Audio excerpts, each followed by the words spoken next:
দুগৰাকী ভদ্ৰলোকৰ মাজত এইবাৰ যোৰহাটত বিধানসভা নিৰ্বাচন অনুষ্ঠিত হৈছে। ইতিমধ্যেই কালিৰ দিনটোত আমি গৌৰৱ গগৈ ডাঙৰীয়াৰ লগত কিছু কথা পাতিছিলোঁ আৰু কালিৰ দিনটোত মই আপোনালোকক কৈছিলোঁ যে প্ৰদেশ কংগ্ৰেছৰ সভাপতি গৌৰৱ গগৈ ভাৰ্চেছ অসম বিধানসভাৰ প্ৰাক্তন অধ্যক্ষ জ্যেষ্ঠ বিধায়ক হিতেন্দ্ৰনাথ গোস্বামীৰ মাজত এইবাৰ ভদ্ৰলোকৰ যুঁজ এখন যোৰহাটত হ'বলৈ গৈ আছে। আৰু আজি কালি মনোনয়ন দাখিল কৰাৰ পিছত আজি দ্বিতীয়টো দিনতেই আমি হিতেন্দ্ৰনাথ গোস্বামীক আজিৰ জনমতৰ অতিথি কৰিছোঁ আৰু তেখেতৰ লগত সাম্প্ৰতিক ৰাজনৈতিক ঘটনা প্ৰবাহৰ লগতে যোৰহাট সমষ্টিৰো কিছু কথা খোলাখুলিকৈ আমি পাতিম। হিতেন্দ্ৰনাথ গোস্বামী ডাঙৰীয়া, আপোনাক প্ৰথমতে মই অভিনন্দন জনাইছোঁ।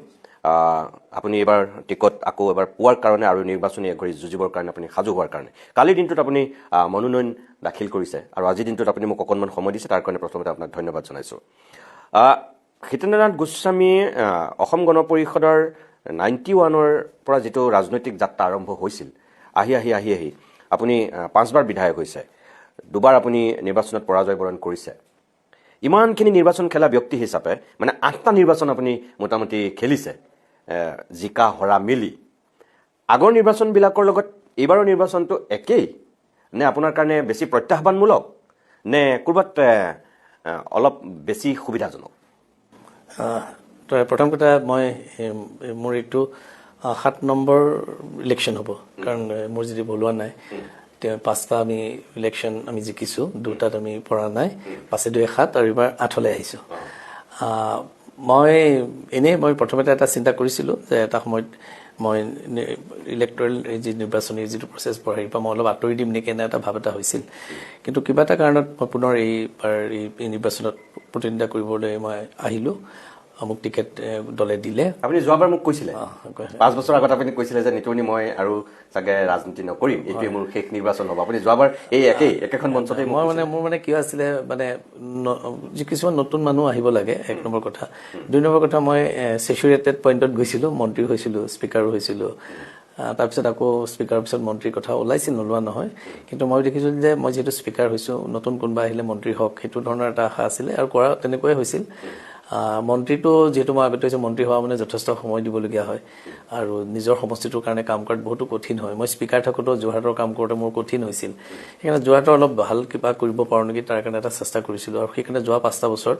আমি যোৰহাটৰ এটা আমূল পৰিৱৰ্তনৰ কাৰণে আমি যত্ন কৰিছিলোঁ। পৰিৱৰ্তন মানে ইনফ্ৰাষ্ট্ৰাকচাৰ,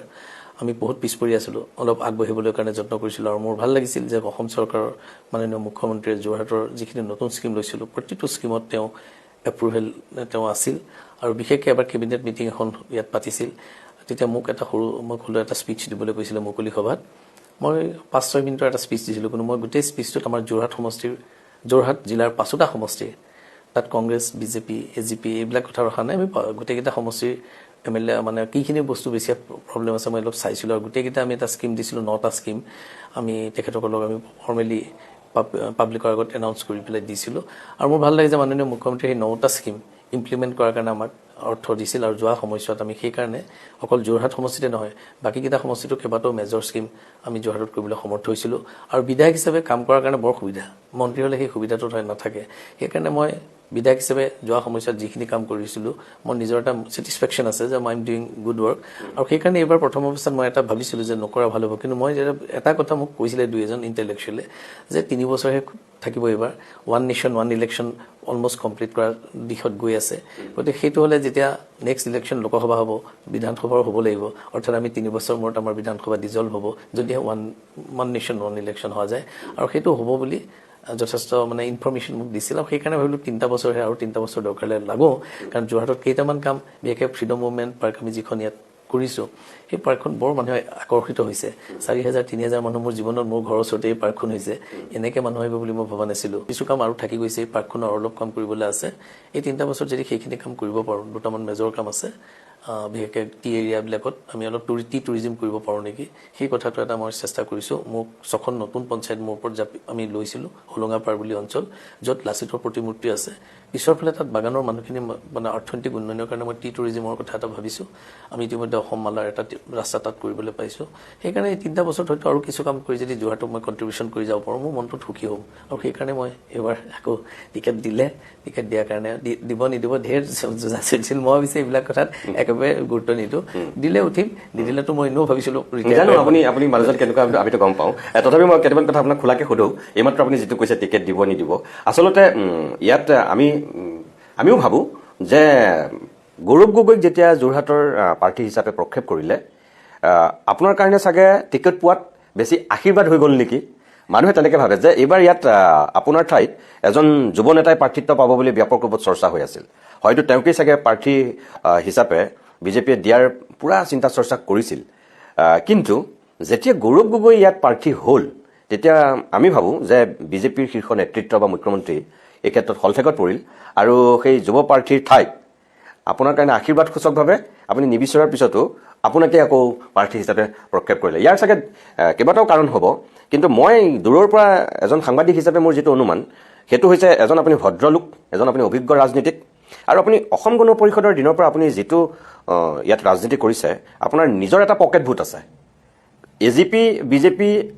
তেনেকেতো দলৰ এটা ভোট আছেই কিন্তু হিতেন্দ্ৰনাথ গোস্বামী হিচাপেও আপোনাৰ নিজস্ব এটা ইয়াত পকেট ভোট আছে সেই কাৰণেও চাগে আপোনাক বিজেপিয়ে শেষ মুহূৰ্তত প্ৰাৰ্থিত্ব দিবলৈ নিজে নিজে বাধ্য হ'ল আপুনি নতুবা নিজেই টিকেট নিবিচৰা মানুহজনে বা আপুনি আশা নকৰা মানুহজনে আপুনি হঠাৎ যে পালে আপুনি নিজে কি বুলি ভাবে যে আপোনাক কিয় প্ৰাৰ্থিত্ব দিয়া বুলি ভাবে আপুনি নিজেওতো কৈছে যে বহুত কথা ওলাই আছিল না হয় মই তেনেকুৱা মই ভাবিছিলোঁ যে নতুনকো হয়তো তেখেতসকলে দিব পাৰে কাৰণ বাকীবিলাকত সাধাৰণতে ঘোষণা কৰি আছিল যে এইটো সমষ্টিত মোক উঠিব আৰু বিধায়ক মন্ত্ৰীবিলাকক কৈ আহিছিল কিন্তু যোৰহাটত কোৱা নাছিল আৰু সেইকাৰণে ভাবিছিলোঁ হয়তো নিদিবও পাৰে কিন্তু নিদিলেও মোৰ ছেটিছফেকশ্যন থাকিলহেঁতেন কাৰণ মই যিটো ভাবিছিলোঁ আৰু নুঠো বুলি সেইটো মিলি গ'লহেঁতেন আৰু এতিয়া দিয়াৰ ক্ষেত্ৰত মই যে ক'লোঁ কিছু কাম আমাৰ আধৰুৱা হৈ আছে কেইটামান কাম আধৰুৱা কামখিনি মই এখন উইমেন মাৰ্কেট যেনেকৈ মণিপুৰত আছিল এক্সক্লুচিভলি মাৰ্কী মানুহৰ কাৰণে এখন মই মাৰ্কেট বনাই আছিলোঁ সেইখনৰ আৰু 6-7 মাহমান লাগিব তেনেকৈ ধৰি লওক আমাৰ ইয়াত বাৰ লাইব্ৰেৰী এটা মই হল মানে তেওঁলোকৰ এটা লয়াৰসকলৰ কাৰণে এটা ডাঙৰ হল বনাইছিলোঁ সেইটো প্ৰায় শেষ হৈছে যদিও কিছু কাম থাকি গৈছে সেইটো এটা আছিল আমি সেইকাৰণে মই ভাবিলোঁ এই যিখিনি আধৰুৱা কাম আছে সেইখিনিকে কৰিবলৈ কাৰণে দিছে বুলি ভাবিছিলোঁ আৰু যিহেতু জেইলৰ যিখন আমি পাৰ্ক সেইখন পাৰ্কৰ অলপ কাম আছিল হিমন্ত বিশ্ব শৰ্মাই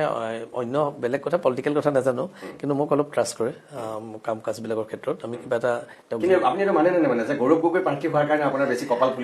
এটা কপাল ফুলাটোৰ কথা নাই কপাল ফুলা নাই মই যে কৈছোঁ মোক নিদিলেও মই একো দুখেই নকৰিলোহেঁতেন কাৰণ মই ক'লোহেঁতেন যে মই বিচৰা নাছিলোঁ আৰু এইবাৰ আমাৰ কোনো কাৰোৰ পৰা কাগজ বিচৰা নাই টিকেটৰ কাৰণে মই নাজানো ক'ৰবাত বিচাৰিছোঁ যোৰহাটৰ পৰা মই কোনো কাগজ দিয়া নাই আৰু বিজেপিয়ে ভোট কৰিবাৰ তেনেকৈ কাৰোৰ পৰা কাকতো বিচৰা নাই নেকি গতিকে তেওঁলোকৰ নিজৰ এটা যিখিনি দলে যিটো ডিচিশ্যন ল'ব সেইমতে হ'ব তেনেকুৱা এটাই আছিল বোধ কৰোঁ আৰু এইটো আপুনি কোৱাটো হয় এতিয়া মোক যদি আপুনি সুধিছে যে গৌৰৱ গগৈক অকণমান চেলেঞ্জ কৰিবলৈ গৌৰৱকো অকণমানতো তেনেকুৱা ধৰণৰ মানুহ এটা লাগিব গৌৰৱে সেইদিনা ক'ৰবাত সেইটো কৈছে যে তেওঁ মানে মই বোলে ভীষ্ম তেওঁ অৰ্জুন বেয়া হোৱা নাই ভীষ্ম কুৰুক্ষেত্ৰতহে ধাৰাষাৰ হৈছিল আমাৰ এখন কুৰুক্ষেত্ৰ নহ'ব যেন লাগিছে গতিকে তেওঁ কৈছে মই বেয়া পোৱা নাই কাৰণ তেওঁৰ দেউতাকক মই মোৰ লগত ভাল আছিল তেখেত কংগ্ৰেছ দলৰ আছিল মুখ্যমন্ত্ৰী আছিল কিন্তু যোৰহাটৰে মানুহ গতিকে দাদা ভদ্ৰলোক আছিল আৰু গৌৰৱ মই তেওঁক পাইছোঁ লগ খুব বেছি তেনেকৈ নহয় এবাৰ মোৰ এটা এক্সিডেণ্ট হৈছিলে তেওঁ আহি পেলাই মোক লগ কৰিবলৈ গতিকে মোৰ প্ৰতি তেওঁৰ এটা মৰম বা শ্ৰদ্ধা আছে চাগে গতিকে এতিয়া এইটো আমাৰ ৰাজনৈতিক যুদ্ধহে আমাৰ মানুহ হিচাপেতো আমাৰ ইটোৱে সিটোক আক্ৰমণ কৰিবলৈ নাযাওঁ গতিকে কংগ্ৰেছে তেওঁলোকক দিলে হয়তো আপুনি কোৱাটো হ'ব পাৰে তেওঁক মানে অকণমান চেলেঞ্জ কৰিব পৰাকৈ হয়তো মোৰ নামটো আহি গ'ল সেইটো হ'ব পাৰে একো ডাঙৰ কথা নহয় মই খালি নিজে ভবা নাই সেইটো বুলি কাৰণ আপুনি জানে পলিটিকেল লিডাৰসকলৰ যথেষ্ট পাৱাৰ থাকে পাৱাৰ থাকিলে যদি মোক বেয়া পালেহেঁতেন একেবাৰে আঁতৰতে ৰাখিলহেঁতেন কিজানি সেইকাৰণে মই কাকো বেয়া ভাৱত লোৱা নাই আফটাৰ অল মই for the greater interest of Jorhat মই 3টা বছৰ কাম কৰিবলৈ ভাল পাম মই এতিয়া আপোনাক যিটো কথা সুধিছিলোঁ আৰম্ভণিতে যে আপুনি সেই 91 চনৰ পৰা আপুনি বিধায়ক হোৱা মানুহ 91ত জিকিছে 96ত জিকিছে আপুনি 2001ত জিকিছে তাৰপিছত 2006 আৰু 2011ত আপুনি ৰাণা গোস্বামীৰ হাতত আপুনি পৰাজয় বৰণ কৰিছে তাৰপিছত আকৌ আপুনি 16ত জিকিলে আৰু 21ত জিকিলে আৰু এতিয়া আপুনি আকৌ 26ত নামিছে এই যে 8টা নিৰ্বাচন আপোনাৰ এতিয়ালৈকে আজি কালি দিনটোত আপুনি যিহেতু মনোনয়ন পত্ৰ দিছে মই কৈছোঁ আজি দ্বিতীয়টো দিনতে আপোনাক মই অতিথি কৰিছোঁ এই নিৰ্বাচনটো কিমান প্ৰত্যাহ্বানমূলক হৈছে আপুনি কালি দিনটোত যিহেতু মনোনয়ন দিছে আৰু মই নিজেও যোৰহাটত উপস্থিত আছিলোঁ, দেখিছোঁ মই গোটেই যোৰহাটখন কালি বেলেগ এটা পৰিৱেশ হৈছে। গতিকে আপোনাৰ কাৰণে আপুনি এফালে গৌৰৱ গগৈ ভাষাত আপুনি পিতামহ ভীষ্ম আৰু গৌৰৱ গগৈ নিজকে অৰ্জুন বুলি কৈছে। আপুনি কৈছে যে এখন কুৰুক্ষেত্ৰ নহয় আচলতে নিৰ্বাচনী যুঁজ, তথাপিও তেওঁ বাৰু এটা তুলনামূলকভাৱে কৈছে। আপুনি নিজে কি বুলি ভাবে যে কিমান প্ৰত্যাহ্বানমূলক হৈছে আপোনাৰ কাৰণে? মই টু বি ভেৰি অনেষ্ট, যদি আমি কোনো তেনেকুৱা লিঅ'ৰ নকৰোঁ, কাকো কিবা কিবি দি যদি আমি মানুহখিনি ভোটাৰ নিবিচাৰোঁ, মই জিকাটো খাটাং। মইতো কেলৈ কৈছোঁ যে মই ইমান দিনৰ ইলেকশ্যন মইতো কেইবাটাও খেলিলোঁ। যোৱা কালিৰ যিটো ইলেকশ্যনৰ যিটো মই নমিনেশ্যন দিবলৈ গৈছিলোঁ, পৰিৱেশ মানে ভাবিব নোৱাৰা ধৰণৰ মানুহবিলাক আহিছে। মই কেতিয়াও একচুৱেলি মই সাধাৰণতে সৰু গাড়ী এখনত গৈ পেলাই আগতে অকলে গৈ পেলাই 3জন মোৰ লগত মেম্বাৰ যায় যিসকল থাকে, আমি দি পেলাই ঘূৰি আহোঁ। আমি আৰু তেনেকৈ হেৰি নকৰোঁ বৰ বেছি, কিন্তু লাহে লাহে আজিকালি এটা ষ্টাইল হ'ল যে নমিনেশ্যন দিওঁতে বেছ মানে ফানফেয়াৰ এটা কৰি যাব লাগে, এইটো লাহে লাহে অলপ অলপকৈ হ'ল। এইবাৰ মানে আটাইতকৈ বেছি হ'ল। মইতো আচৰিত, ইমান মানুহনো কেনেকৈ আহিলে। এনেই কথাটো ওলাইছিলে, আমি মানে খুব বেছি ফাইনেন্সিয়েলি সেইবিলাক কাৰণে চবেই কৈছিল যে আমি এবাৰ যাম, আৰু কেতিয়াবা দূৰৰ পৰা অলপ 2-এজন নাহিলেও নহয় যিবিলাক পঞ্চায়তৰ, তেওঁলোকৰ কাৰণে আমি অকণমান সহায়ো কৰি দিওঁ। কিন্তু যি ধৰণৰ স্কেলত মানুহ আহিলে, আৰু বিশেষকৈ মহিলাসকল যি ধৰণে আহিলে, মহিলাসকলৰ কিবা এটা কাৰিশ্মা এটা হৈছে দেই। মানে মাননীয় মুখ্যমন্ত্ৰীয়ে যিখিনি স্কিম দিছে সেইখিনি তেওঁলোকে বৰ খুব চিৰিয়াছলি লৈছে, আৰু যাৰ কাৰণে হয়তো মুখ্যমন্ত্ৰী যিহেতু তেওঁৰ দলৰ পৰা মই প্ৰাৰ্থিত্ব পাইছোঁ, গতিকে মহিলাসকলে নিজে বহুত মানুহ আহিছে। আৰু মোৰ ৰেকৰ্ড এইটো, মই মানে অতদিনে আগতেও কেতিয়াবা যোৱাবাৰ বোধকৰোঁ এবাৰ মোৰ তেনেকৈ প্ৰচেশ্যন এটা হৈছিল, মানুহখিনিয়ে কৈছিল যে আপুনি দিয়াৰ পিছত এটা প্ৰচেশ্যন কৰি এঠাইত যাম। আজি কিন্তু যোৱাকালি যিটো হৈছে সেইটো ভাবিব নোৱাৰা। গতিকে মানে এটা মই ভাবিছোঁ যে আপুনি যিটো কথা কৈছে, এই যুদ্ধখনত মই ভাবোঁ যে যদিও গৌৰৱে ভাবিছে অলপ সহজ বুলি ভাবিছে, ইমান সহজ নহ'ব। আৰু মই ভাবোঁ যে যিহেতু চৰকাৰখন ভাৰতীয় জনতা পাৰ্টীৰ চৰকাৰ হ'ব বুলি এটা মানে মানুহ ধাৰণা হৈছে, কাৰণ গৌৰৱ গগৈৰ প্ৰেছিডেণ্ট হৈ থাকোঁতে 2জন ষ্টলৱাৰ্ড তেওঁলোকৰ যি কাৰণে নহওক আঁতৰি গৈছে, আঁতৰি যোৱাৰ লগে লগে অলপ হ'লেও ঘৰটো জোকাৰ খাইছে। গতিকে সেই ঘৰটো শক্তিশালী নোহোৱাকৈ তেওঁ নিজে ইয়াত জয়ী হ'ব, এই কথাটো ভাবাটো কিমান দূৰ সমীচীন হৈছে তেওঁ নিজে কেতিয়াবা এনালাইচিছ কৰিলে গম পাব। কাৰণ যদি ঘৰখন ষ্ট্ৰং হৈ থাকিলহেঁতেন তেওঁৰ যিটো ভাবিছে সেইটো হয়তো হ'ব পাৰে, মানে পাব্লিকৰ কথা। কিন্তু এতিয়া তেওঁ যিটো কোনো চান্স নাই, মই ভাবোঁ যে যোৱাবাৰলৈ কোনো কাৰণে এখন বেলেগ গভৰ্ণমেণ্ট নহয়, বিজেপিৰে গভৰ্ণমেণ্ট হ'ব। পিছত কি হয় বেলেগ কথা। গতিকে সেই মুহূৰ্তত তেওঁ এজন লোকসভাৰ ডেপুটি লিডাৰ হৈ আছে। ইয়াত নিশ্চয় তেওঁ বিধায়ক হিচাপে বহিবলৈ আহিব খোজা নাই, নিশ্চয় ৰাজ্যখন শাসন কৰাৰ স্বাৰ্থতে তেওঁ আহিছিল। আৰু সেইকাৰণে মই ভাবোঁ এতিয়াতো টিকেট অলৰেডি আমি চবেই নমিনেশ্যন ফাইল কৰিলোঁ, তেওঁৰ কাৰণে খুব সুখৰ খবৰ নহ'ব যেন লাগে। ততদিনে তেওঁ ভালেই চলি আছিলে, এইবাৰ তেওঁ খবৰটো খুব ভাল নহ'ব বুলি মই ভাবোঁ। আপুনি নিজে কি বুলি ভাবে যে গৌৰৱ গগৈ যোৰহাট লোকসভা সমষ্টিৰ ইমানবিলাক বিধানসভা থকাৰ পিছত, এই 10টা বিধানসভা সমষ্টি থকাৰ পিছত আপুনি নিজে কি বুলি ভাবে এজন জ্যেষ্ঠ ৰাজনীতিক হিচাপে কি কাৰণে যোৰহাটত তেওঁ প্ৰাৰ্থিত্ব আগবঢ়োৱাৰ সিদ্ধান্ত ল'লে? নহয়, সাধাৰণতে এনেই মই নাজানো তেওঁ কি ধৰণৰ ভুল সিদ্ধান্ত তেওঁৰ এইটো। কাৰণ তৰুণদায়ো, মই তেতিয়া উঠোতে তৰুণদাই মোৰ লগত কণ্টেষ্ট কৰা নাছিলে, তেওঁ তিতাবৰত গৈছিলে। আপুনি জানে কথাটো যে তেখেতৰ ভাতৃ তিতাবৰত উঠিছিল, তাতে তেখেতে ৰিলিংকুইজ কৰিলে আৰু তেখেত উঠিলে। আচলতে যোৰহাটত অকণমান কথাবিলাক বেলেগ। যোৰহাটৰ মোৰ নিজৰ পৰিয়ালৰ মানুহ মোক ভোট নিদিব পাৰে, আইডিঅলজি যদি এটা ডিফাৰেঞ্চ থাকে, মানে তেনেকুৱা ধৰণৰ। ইয়াত বৰ কাষ্ট কমিউনিটি এইটো অকণমান কম। এনেই এটা আছে, মই নাই বুলি নকওঁ, চবৰে নিজৰ কাষ্ট কমিউনিটিৰ প্ৰতি হেৰি আছে। কিন্তু ইয়াত পলিটিকেল কথাত মই দেখিছোঁ যে কেতিয়াবা মোৰ কাষ্টৰ মানুহেও কংগ্ৰেছক ভোট দিয়ে, একো ডাঙৰ কথা নহয়। কাৰণ আমাৰ ইয়াত এটা নিজৰ চিন্তা কৰা এটা হেৰি আছে, চবেই চিন্তা এটা কৰে। যোৰহাটত অলপ সেইকাৰণে শৈক্ষিক মহানগৰী এটা একেবাৰে নোহোৱা নহয়, ইয়াত নিজস্ব ভিউ আছে চবৰে। দেউতাকৰ ভিউ পুতেকৰ ভিউ বেলেগ হ'ব পাৰে আমাৰ ইয়াত যোৰহাটত, কিন্তু মানুহে বুজাবুজিৰে আমি থাকোঁ। মই যদি আপুনি বেলেগ এটা ভাবোঁ, মোৰ দেউতাই বেলেগ ভাবে, আমি দুয়োটাৰ মাজত ডিফাৰেঞ্চ আছে, কিন্তু ঘৰখনত সেইটোলৈ আমাৰ কাজিয়া নাই। তেনেকুৱা দেউতা থাকোঁতেও মোৰ কেতিয়াবা ডিফাৰেঞ্চ হয়, কেতিয়াবা দেউতাৰ লগত, কিন্তু আমি সেইটোলৈ কাজিয়া নকৰোঁ। মোৰটোত মই অটল থাকোঁ, দেউতা থাকে অটল, কিন্তু দেউতা ডাঙৰ কাৰণে আমি লাহেকৈ চাৰেণ্ডাৰ কৰোঁ। কিন্তু আমাৰ ইয়াতো অসমত যোৰহাটতো সেইকাৰণে এনেকুৱা নহয় যে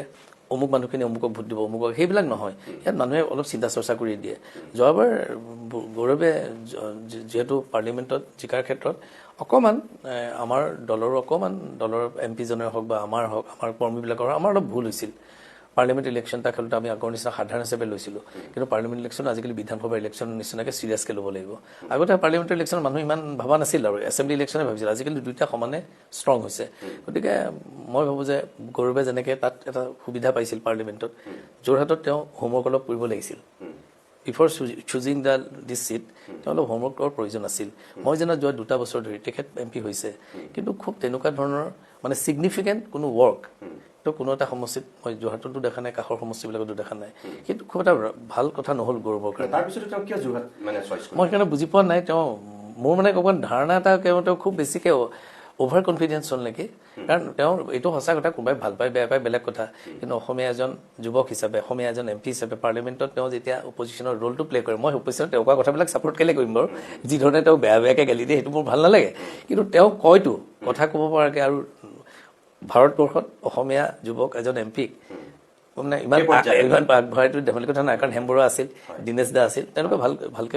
ভাল অৰেক্টৰ আছিল। কিন্তু এওঁ অলপ যথেষ্ট এটা লাইমলাইট পাইছে, পলিটিকেল পাৰ্টি হিচাপে কংগ্ৰেছে তেওঁক এটা সুযোগ দিছে। আৰু সেই সুযোগ তেওঁ যেন অসমীয়া যুৱক, গতিকে অসমীয়া হিচাপে তেওঁৰ সেই পাৰফৰ্মেঞ্চবিলাক দেখিলে মোৰ বেয়া নালাগে। মই তেওঁ কংগ্ৰেছ কাৰণে মই তেওঁক ভালকৈ কথাখিনি কোৱাৰ ষ্টাইলটো দেখিলে কেতিয়াবা মন যায় এনেকুৱা ষ্টাইলত আমিও কথা ক'ব পাৰিলে ভাল হ'ব। মানে আপুনি এতিয়া ক'ব বিচাৰিছে যে তেওঁ সেই পাৰফৰ্মেঞ্চটো দি বেছি আত্মবিশ্বাসী হৈ তেওঁ যোৰহাট চইচ কৰি ল'লে। মোৰ তেনেকুৱা যেন লাগে। কাৰণ চবেই তেওঁ ভাষণটোত চবেই কয় নহয়, তেওঁ ভাবিছে এইটোত। কিন্তু মই দেখিছোঁ তেওঁ দুটা পইণ্টত তেওঁ ইয়াত বিফল হ'ব। মইতো মোৰ ফালৰ পৰা কৈছোঁ, তেওঁ যিটো তেওঁৰ সেইটো একচেপ্ট কৰিব লাগে বুলি মই নকওঁ। দুটা হৈছে তেওঁক যিখিনি ডেভেলপমেণ্টৰ কাম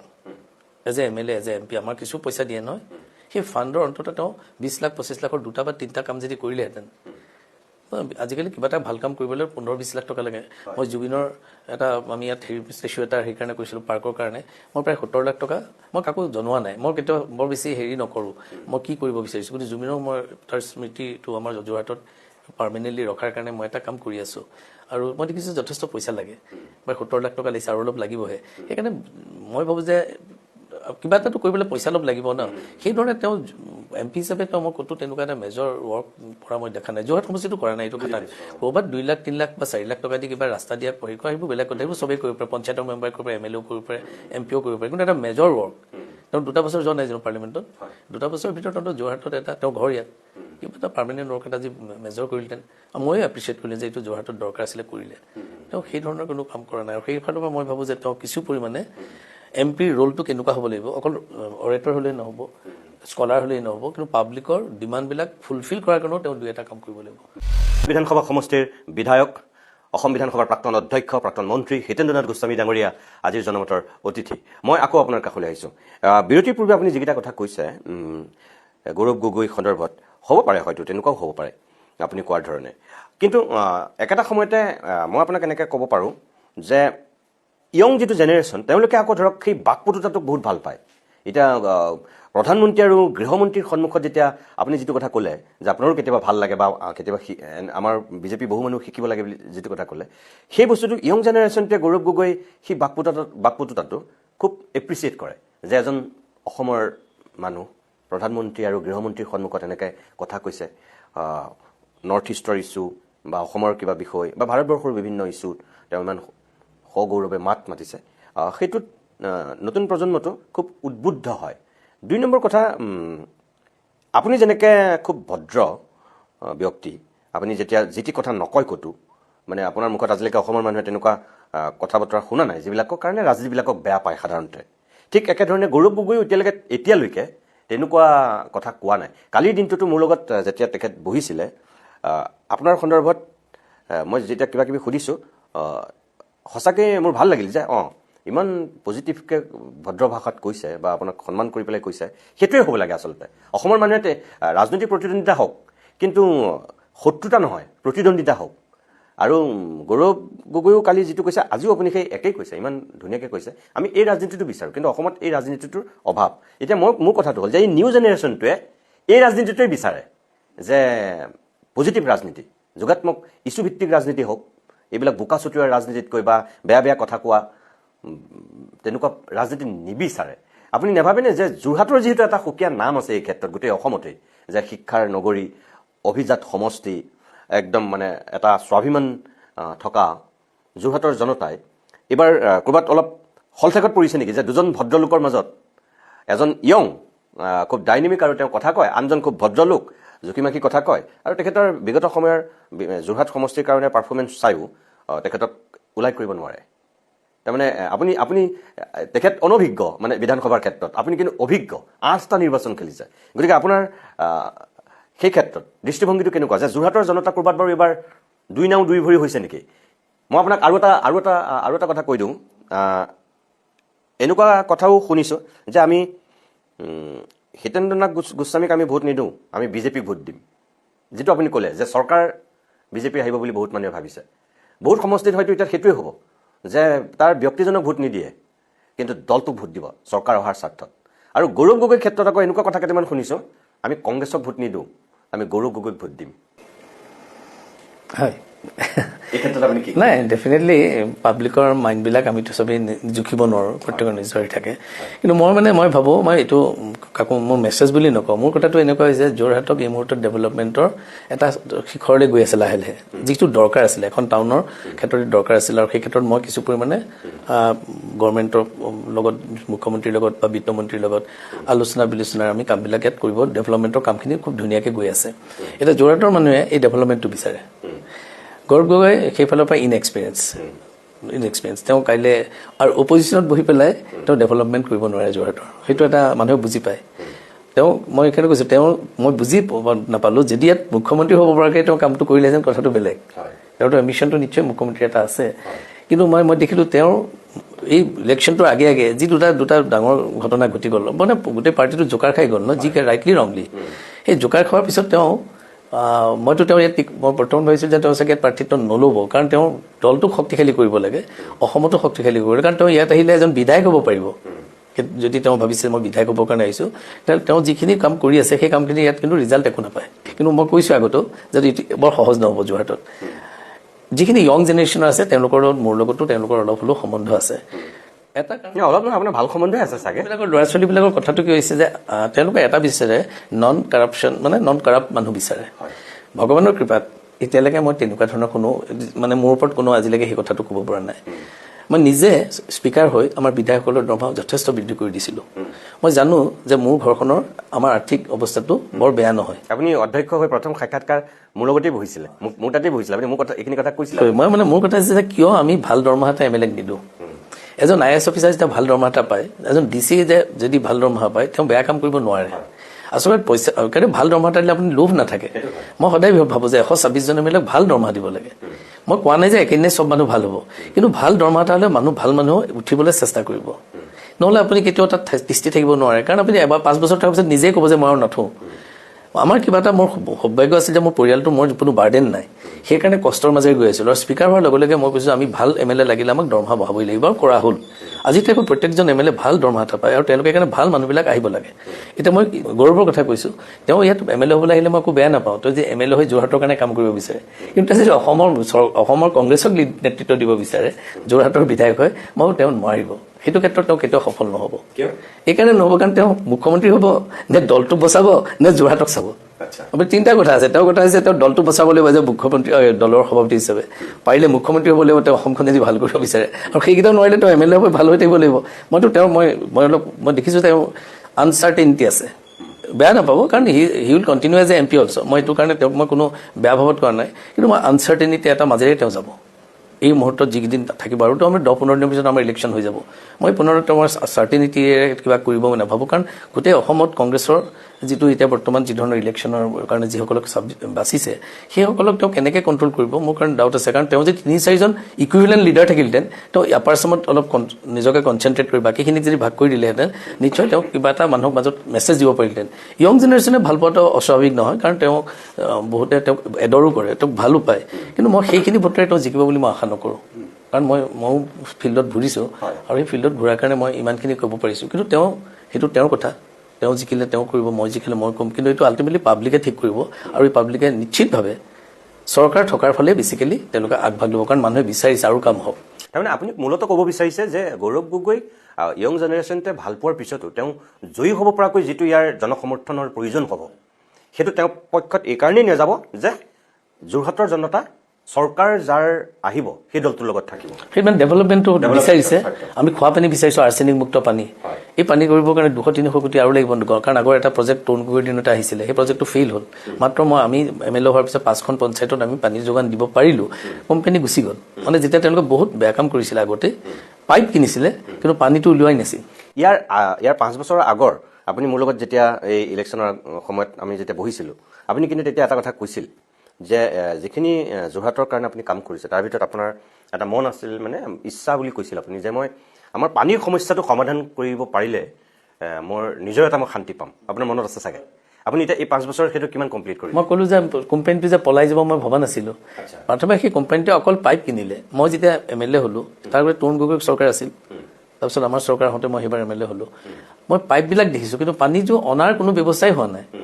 আৰ্ছেনিক মুক্ত পানী নদী পুখুৰী কুঁৱা এইকেইটাই আৰ্ছেনিক মুক্ত বাকীবিলাক তলৰ পানী চব আৰ্ছেনিকযুক্ত সেইকাৰণে আৰ্ছেনিক মুক্ত পানী cancer mainly that is one of the reason সেইকাৰণে মই খুব চিৰিয়াছলি সেই পাইপবিলাক দেখাৰ পিছত মই তেওঁলোকৰ যি অফিচাৰ আছে সেই লগত নিজে গৈ লগ কৰিছোঁ আৰু তেতিয়া মোক সেই অফিচাৰজনে সুধিছিল ছাৰ MLA সকলে পানী বিচাৰে নে পাইপ বিচাৰে মানে কংগ্ৰেছ চৰকাৰ দিনত চব যিসকল MLA আছিল চবেই পাইপহে লাগে পানীটো পিছত হ'ব পাইপৰ কাৰণে অৰ্ডাৰ দিয়া বুজি পালে ন কথাবিলাক গতিকে সেই সময়ত সেই ঘটনাটো হৈছিলে মই সেইকাৰণে আহি পানী নদীৰ পৰা পানী অনাৰ কামটো আৰম্ভ কৰিবলৈ দিছিলোঁ আৰু মই চকু দিছিলোঁ কিন্তু এটা সময়ত আমি 5খন পঞ্চায়তত দিব পাৰিলোঁ ওচৰ চুবুৰীয়া যিখন আছিলে তাত পাইপলাইন লে কৰি পিছলৈ সেই কোম্পানীটো লাহে লাহে ইয়াৰ পৰা নাইকিয়া হৈ গ'ল আৰু সেইটো টাৰ্মিনেটো কৰিলে গভৰ্ণমেণ্টে গতিকে এতিয়া মোৰ সেই দায়িত্বটো আছে কাৰণ ইতিমধ্যে মই 200 কোটি টকা অসম চৰকাৰে দিছে আমি নগৰৰ পানী যোগানটো আৰু 6 মাহ 7 মাহত কমপ্লিট হ'ব আমি সব লোকেল মানুহক ৰাখিছোঁ তাত ইঞ্জিনিয়াৰ সব লোকেল ঠিকাদাৰ সব অসমৰ হ'ব লাগিব বাহিৰৰ মানুহ আমাক নালাগে সেই কথাবিলাক কোৱাৰ কাৰণে মুখ্যমন্ত্ৰীয়ে সেইবিলাকত বিশেষভাৱে ব্যৱস্থা লৈছে আৰু সেইকাৰণে নগৰত পানীটো আমি দিব পাৰিম গ্ৰাম্য অঞ্চলত পানীটো দিয়াৰ কাৰণে মোৰ এটা বেলেগ চেলেঞ্জ এবাৰ আছে আৰু সেই কামবিলাক কৰিব লাগে গ'লে আজি যিজন মোৰ opponent তেওঁ একো কৰিব নোৱাৰে সেইটো হ'লেতো পানী নাপাব আৰ্ছেনিক মুক্ত পানীৰ কাৰণে ৰাইজে আমাক ভোট দিব মই এইটো ক'ব পাৰোঁ আচ্ছা আপোনাৰ এইমাত্ৰ আপুনি যি দুটা কথা ক'লে কংগ্ৰেছৰ এটা কথা কৈছিল যে তেওঁলোকৰ দুৰ্নীতি ভ্ৰষ্টাচাৰ বা গৌৰৱ গগৈ নিশকটীয়া হৈ যোৱাৰ মানে প্ৰদ্যুৎ বৰদলৈ ভূপেন বৰা এইবিলাক আঁতৰি যোৱাৰ কাৰণে তেওঁ যিটো মানে থৰকাচুটি হেৰুৱাবলগীয়া এটা অৱস্থা যে তেওঁৰ দলেই চলাবনে তেওঁ যোৰহাটেই চলাবনে তেওঁ সংসদতেই তেওঁ কথা ক'ব তেওঁ আপুনি কৈছে যে এইখিনি বেলেঞ্চিং নহয় তাৰমানে সঠিক ৰূপত এই যে কংগ্ৰেছৰ আজি যিটো অৱস্থা আপুনি ধৰক 91 চনৰ পৰাইতো আপুনি দেখিছে হিতেশ্বৰ শইকীয়াক আপুনি দেখিছে তৰুণ গগৈ ডাঙৰীয়াক আপুনি দেখিছে গতিকে কংগ্ৰেছৰ দুজন মুখ্যমন্ত্ৰী আপুনি দেখিছে লগ পাইছে আজি যে এইটো বিপৰ্যয় তাৰমানে এই বিপৰ্যয়টো মূলতঃ কিয় হোৱা বুলি ভাবে আপুনি মই মোৰ এই দীঘলীয়া জাৰ্ণিত মই দেখিছোঁ যে আমি যিবিলাক আমি বিধায়ক হওঁ পাব্লিক ৰিপ্ৰেজেণ্টেটিভ হয় লোকসভাতো যিবিলাক পাৰ্লিয়ামেণ্টৰ মেম্বাৰ হয় আমাৰ প্ৰথম উদ্দেশ্যটো হ'লে যে আমি সেৱাৰ মনোভাৱ এটা নোহোৱাকৈ যদি আমি গ্লেমাৰ পাবৰ কাৰণে মই ৰিচ হ'বৰ কাৰণে যদি হয়তো উপায় নাই আজিৰ সময়ত এটা সময়ত যেতিয়া আগৰ যিসকল MP আছিল তেওঁলোক সাধাৰণ মানুহ আছিল গৌৰীশংকৰ ভট্টাচাৰ্য আপুনি দেখিছিলে মই তেওঁলোকক পাইছিলোঁ ন ইভেন আমাৰ দুলাল দা তেওঁৰ ওপৰত কেতিয়াবা দুই এটা অভিযোগ একো নাই ঘৰখনৰ অৱস্থাটো তেনেই এতিয়া নাইকিয়াৰ নিচিনা মই নিজে এই ঘৰটো ভাল কৰি ৰাখিম বুলি এটা ভাবিছোঁ সেইদিনা সোণাৰীগাঁৱৰ মানুহৰ লগত মই কথা পাতিছোঁ যে এই দুলালদাৰী পুৰণা ঘৰটো ভাগি ছিগি গৈছে আমি এটা প্ৰিজাৰ্ভ কৰোঁ কিবা এটা লাইব্ৰেৰী এটা কৰোঁ এইবিলাক মনলৈ ভাবে সেই সময়ত মানুহবিলাকে টকা পইচাতকৈ সমাজৰ কাৰণে ভাবিছিলে কিন্তু লাহে লাহে গ্ৰেজুৱেলি যেতিয়া আমি পঢ়া শুনা মানুহবিলাক বেছি হ'ল পঢ়া শুনা নহওঁতে অলপ ৰাইজৰ কাৰণে ভাবিছিল পঢ়া শুনা হোৱাৰ পিছত মানুহবিলাক আমি এডুকেটেড মানুহবিলাকে যেতিয়া মানে নিজৰ স্বাৰ্থৰ কথা ভাবে কেতিয়াও দেশখন ওপৰলৈ যাব নোৱাৰে ৰাজ্যখন ওপৰলৈ যাব নোৱাৰে মই সদায় এইটো ভাবোঁ আৰু সেইকাৰণে মই সদায় কওঁ যে আমাৰ যিবিলাক অলপ জনা শুনা মানুহ আছে কিয় তেওঁলোকে MLA হ'বলৈ বেয়া পায় আহক না তেওঁলোকো আহক মই গৌৰৱৰ কথা যে গৌৰৱেও তেওঁ যদি বহুত এম্বিচিয়াছ নহ'লহেঁতেন তেওঁ পাৰ্টিটো প্ৰথম ঠিক কৰিব লাগে পাৰ্টিটো তেওঁ যে ইমান য়ং এজত যেতিয়া মুখ্যমন্ত্ৰী তেওঁ এটা প্ৰধান হ'ল তেওঁ সকলোৰে লগত কথা পাতি কাৰণ মই সেইদিনা সঁচা মিছা নাজানো দেখিছোঁ আমাৰ এই যে বৰদলৈ যে তেওঁ ফোন কৰিলে তেওঁ ফোনেই নধৰে এইবোৰ কথা বৰ সুধিবলৈ হাঁহি লগা কথা এজন মানে কলিগে অন্য এজন কলিগ তেওঁ হ'ব পাৰে সভাপতি MP জনৰ ফোনটো নধৰাটো কোনো কাৰণ হ'ব নাই তাৰমানে তেওঁ কিবা ইগ' আছে নেকি মানে তেনেকুৱা যেন লাগে মোৰ কেতিয়াবা আমিতো তেওঁক জাজ কৰা নাই কিজানি সেইটো মিছাকৈও ক'ব পাৰে তেওঁ যদি শুদ্ধকে আছে কিন্তু মই যিটো আপুনি মোক কৈছে যে আজিৰ সময়ত যদি ভাল মানুহ মই এনেকুৱা কোৱা নাই যে আজিকালি কোনো 100% কোনো ভাল নহয় কেতিয়াবা আমাৰো কেতিয়াবা হয় ক'ৰবাত কিবা এটা ফাংচন পাতিছে পইচা বিচাৰিছে নাই আপুনি এজন মোৰ চিনাকি ভাল বিজনেছমেন হেৰা পইচা অলপ দিব পাৰিব নেকি অনুষ্ঠানটোত আল্টিমেটলি মোৰ হৈ তেওঁ দিলে অৰ্থাৎ মইহে দিব লাগিছিল তেওঁৰ পৰা মই খুজি পেলাই দিয়াৰ নিচিনা হ'ল তেতিয়া মই গাটো বেয়া লাগে মানুহটো বা ল'লোঁ আৰু ভোটটো ধাৰ মাৰিব পাৰিম তেনেকুৱা হয় এই কথাবিলাক আমাৰো হয় কেতিয়াবা কিন্তু মই ভাবোঁ শুদ্ধ মনেৰে যদি তেওঁ আগবাঢ়ে তেওঁ পাৰিলেহেঁতেন কিন্তু মই এই যে দুটা মানুহ যে নাইকিয়া হৈ গ'ল তেওঁ তাৰপিছত তেওঁ নিজে কণ্টেষ্ট কৰিব নিয়মতে নালাগিছিল তেওঁ কাক দিলে ভাল হ'ব সেইটো চাব লাগিছিল আজি মানে যোৰহাটত অলপ গণ্ডগোল চলি আছে তিতাবৰ লৈ পেলাই তিতাবৰ কোনোবা এজন আছিল নেকি কংগ্ৰেছৰ তেওঁ আজি ইণ্ডিপেণ্ডেণ্ট ভাস্কৰ বৰাই কালি প্ৰাৰ্থিত্ব দিছে তেওঁ নিৰ্দলীয়ভাৱে কিন্তু ভাস্কৰ বৰাকতো তেখেতৰে মানুহ তৰুণ গগৈৰ সেইটো চিট আছিল গতিকে ভাস্কৰ বৰাক সেই চিটটো দিওঁতে নিশ্চয় তেওঁলোকৰ তেওঁক ভাস্কৰ বৰাক কেলে মই কোৱা নাই যে ভাস্কৰ বৰাক দিবই লাগে সেইটো তেওঁলোকৰ কথা কিন্তু এই যে মাজত যে এটা ফ্ৰিকশ্যন হ'ল ভাস্কৰ বৰাই যে কালি ইণ্ডিপেণ্ডেণ্ট কৰে তেতিয়া এওঁ পাৰ্টি ঠিক কৰিব নে লোকসভাত থাকিব নে তেওঁ MLA হৈ ঘৰত থাকিব, এই কথাবিলাক তেওঁ নিজে ঠিক কৰিব লাগিব। মই যে কনফিউজ ষ্টেটত তেওঁ আছে, আৰু যেতিয়া কনফিউজ ষ্টেটত থাকিব যিমান চেষ্টা নকৰক তেওঁ ছাকচেছফুল হ'ব নোৱাৰে। মোৰ তেওঁৰ প্ৰতি সদিচ্ছা আছে। নহয়, মই তেওঁৰ কথা সোধা নাই আপোনাক, মই কৈছোঁ যে কংগ্ৰেছৰ যিটো মানে একদম এতিয়া এই বিপৰ্যয়, আপুনি যিটো কথা কৈছে অকণমান আগত, মই সেই বিপৰ্যয়টো কৈছোঁ যে এই পৰ্যায়ত কংগ্ৰেছ যে আজি বিধ্বস্ত, সেই কথাটো সুধিছোঁ যে কি কাৰণত ইমান বিধ্বস্ত হ'ল। মই ক'লোৱে নহয়, তেওঁ ইয়াৰ আগতে যিজন সভাপতি আছিল ৰাইটলি ৰংলি চলি আছিল, এখেত সভাপতি হ'ল, সভাপতি হোৱাৰ লগতে দুটামান বোম ফুট খাই গ'ল, নাই যোৱাজন মানে এওঁ পৰিপক্কভাৱে চলাব পৰা নাই, আপুনি সেইটোৱে ক'ব বিচাৰিছে। তেওঁ মানে একচুৱেলি কিছুমান কথা তেওঁ নিজে উঠাত গৈ তেওঁ 126টা জেগাত 125টা কোন উঠিব পাৰে, মই কথা কৈছোঁ। ইভিন তেওঁৰ লগত এলায়েন্স পাৰ্টনাৰবিলাকে গৈছিলে, তেখেতে আমালোকক গুৰুত্ব নিদিয়ে। অখিলে কওক, লুৰিণে কওক, তেওঁলোকৰ মানে যিটো আছিলে প্ৰথম অৱস্থাটো যিটো হৈছিলে সেইটোতো নাইকিয়া হৈ গ'ল। এতিয়া লেটলি কি হৈছে মই ইমান খবৰ ৰখা নাই, কিন্তু মানে মই কিন্তু সেই মিত্ৰতা জানো মিত্ৰতা, এইটো বুজা পৰাহে হ'ল। মিত্ৰতাটো আৰু বুজা পৰাটো বেলেগ হয়, টেম্পৰাৰী বুজা পৰা, আৰু কাইলৈ যদি ফেইল হয় আকৌ আঁতৰি যাব। গতিকে এটা শক্তি, ৰাজনৈতিক শক্তি, আপুনি ভাল পায় বেয়া পায়, আজি বিজেপিৰ উত্থান এটা হৈ আছে অসমত, আৰু সেই উত্থানক এনেকুৱা ধৰণৰ ৰাজনীতি, অপজিশ্যনে ৰাজনীতিয়ে কেতিয়াও তেওঁলোকক কিবা কৰিব পাৰিব বুলি মই নাভাবোঁ।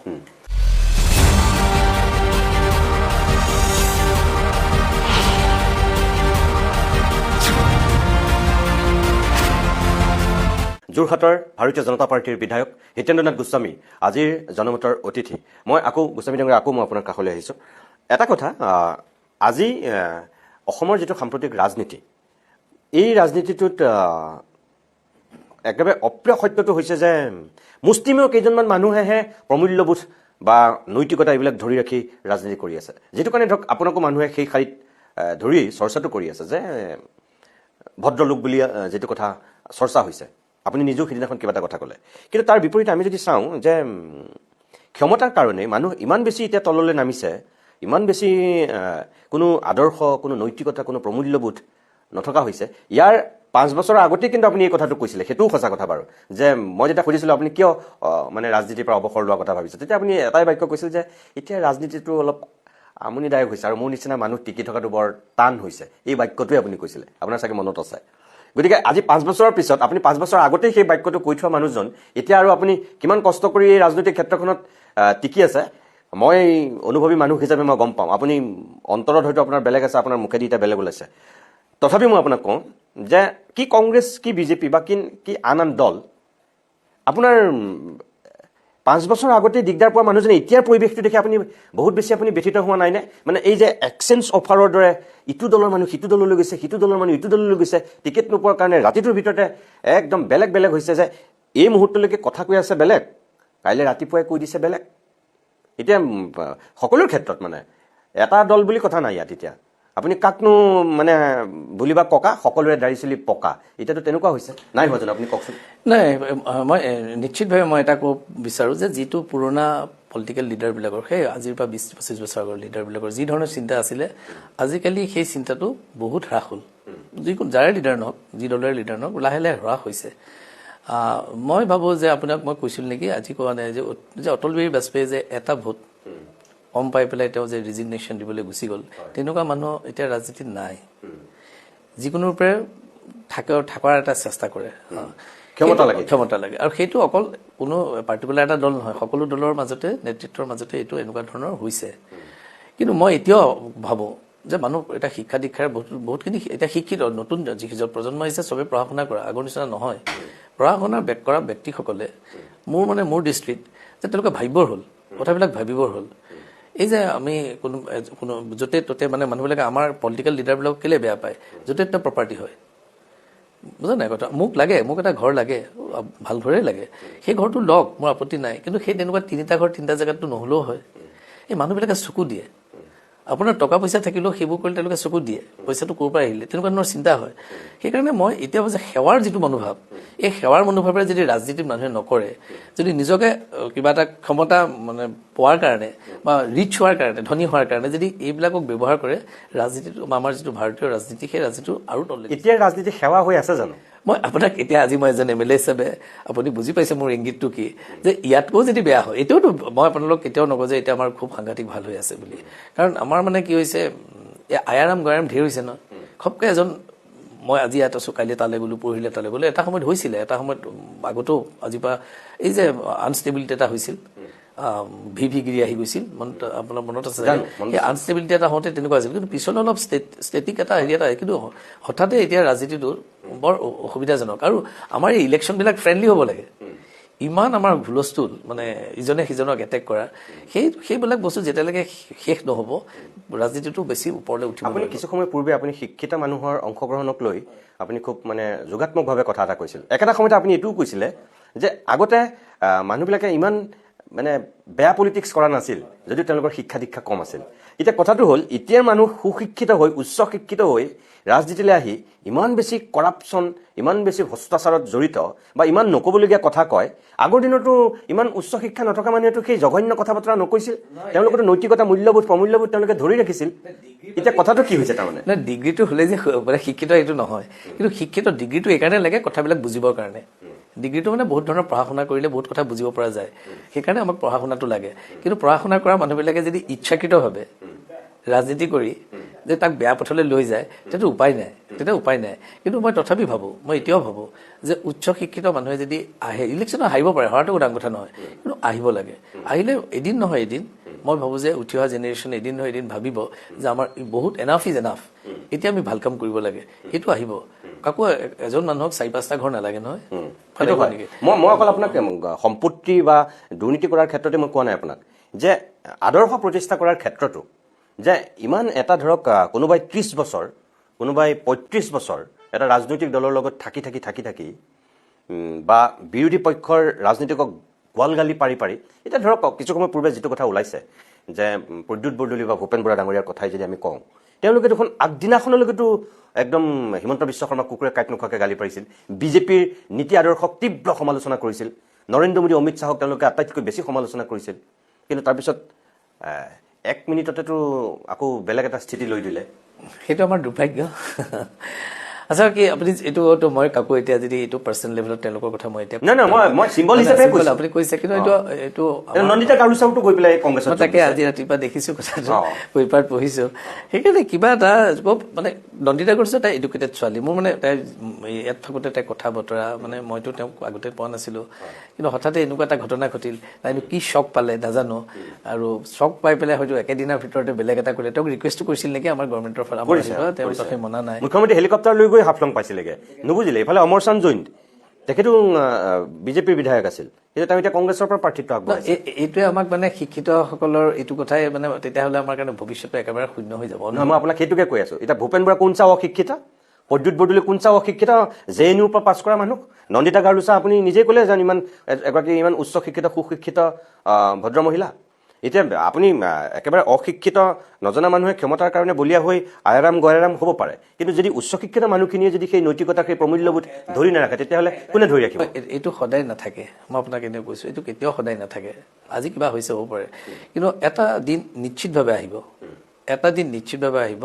যে আমাৰ যিটো ৰাজনৈতিক ব্যৱস্থাটোত যিবিলাক ঘটনা ঘটিছে সেই ঘটনা নিশ্চয় এদিন বন্ধ হ'ব আৰু সেইটো কৰিবৰ কাৰণে মই আপোনাক যে কৈছোঁ সুশিক্ষিত মানুহ দৰকাৰ আছে কিন্তু সুশিক্ষিত হৈ পেলাই যদি তেওঁক যদি কোনোবাই টোপ দিলে যদি গুচি যায় তেতিয়া সুশিক্ষাই কোনো কাম নকৰে সুশিক্ষাই মানে আমাক জ্ঞানটো আনে আমাৰ বিবেকটো আমাক এটা বিবেকত আমি কি কৰা উচিত সেইটো কয় কিন্তু সুশিক্ষিত যে সেইটো যদি ইচ্ছাকৃতভাৱে জাপি দিয়ে ভাঙি পেলাই নজনা ভাৱ ধৰে তেতিয়াহ'লে নহ'ব কথাবিলাক কিন্তু মই আজি এতিয়া ইলেকশ্যনৰ আগমুহূৰ্তত বহুত কথাবিলাক মই কোৱাটো উচিত নহ'ব এতিয়া কিন্তু মই কেতিয়াবা আপোনালোকৰ এনালাইচিছ কৰিব পাৰিম বুলি ভাবিছোঁ কিন্তু এইকেইদিন ইলেকশ্যনৰ টাইম আহিছে মই বৰ বেছিকৈ কথা ক'লে মানে কি হ'ব মই কাৰোবাৰ প্ৰতি কিবা এটা হিংসা বা তেনেকুৱা ধৰণৰ বুলি ভাবিব পাৰে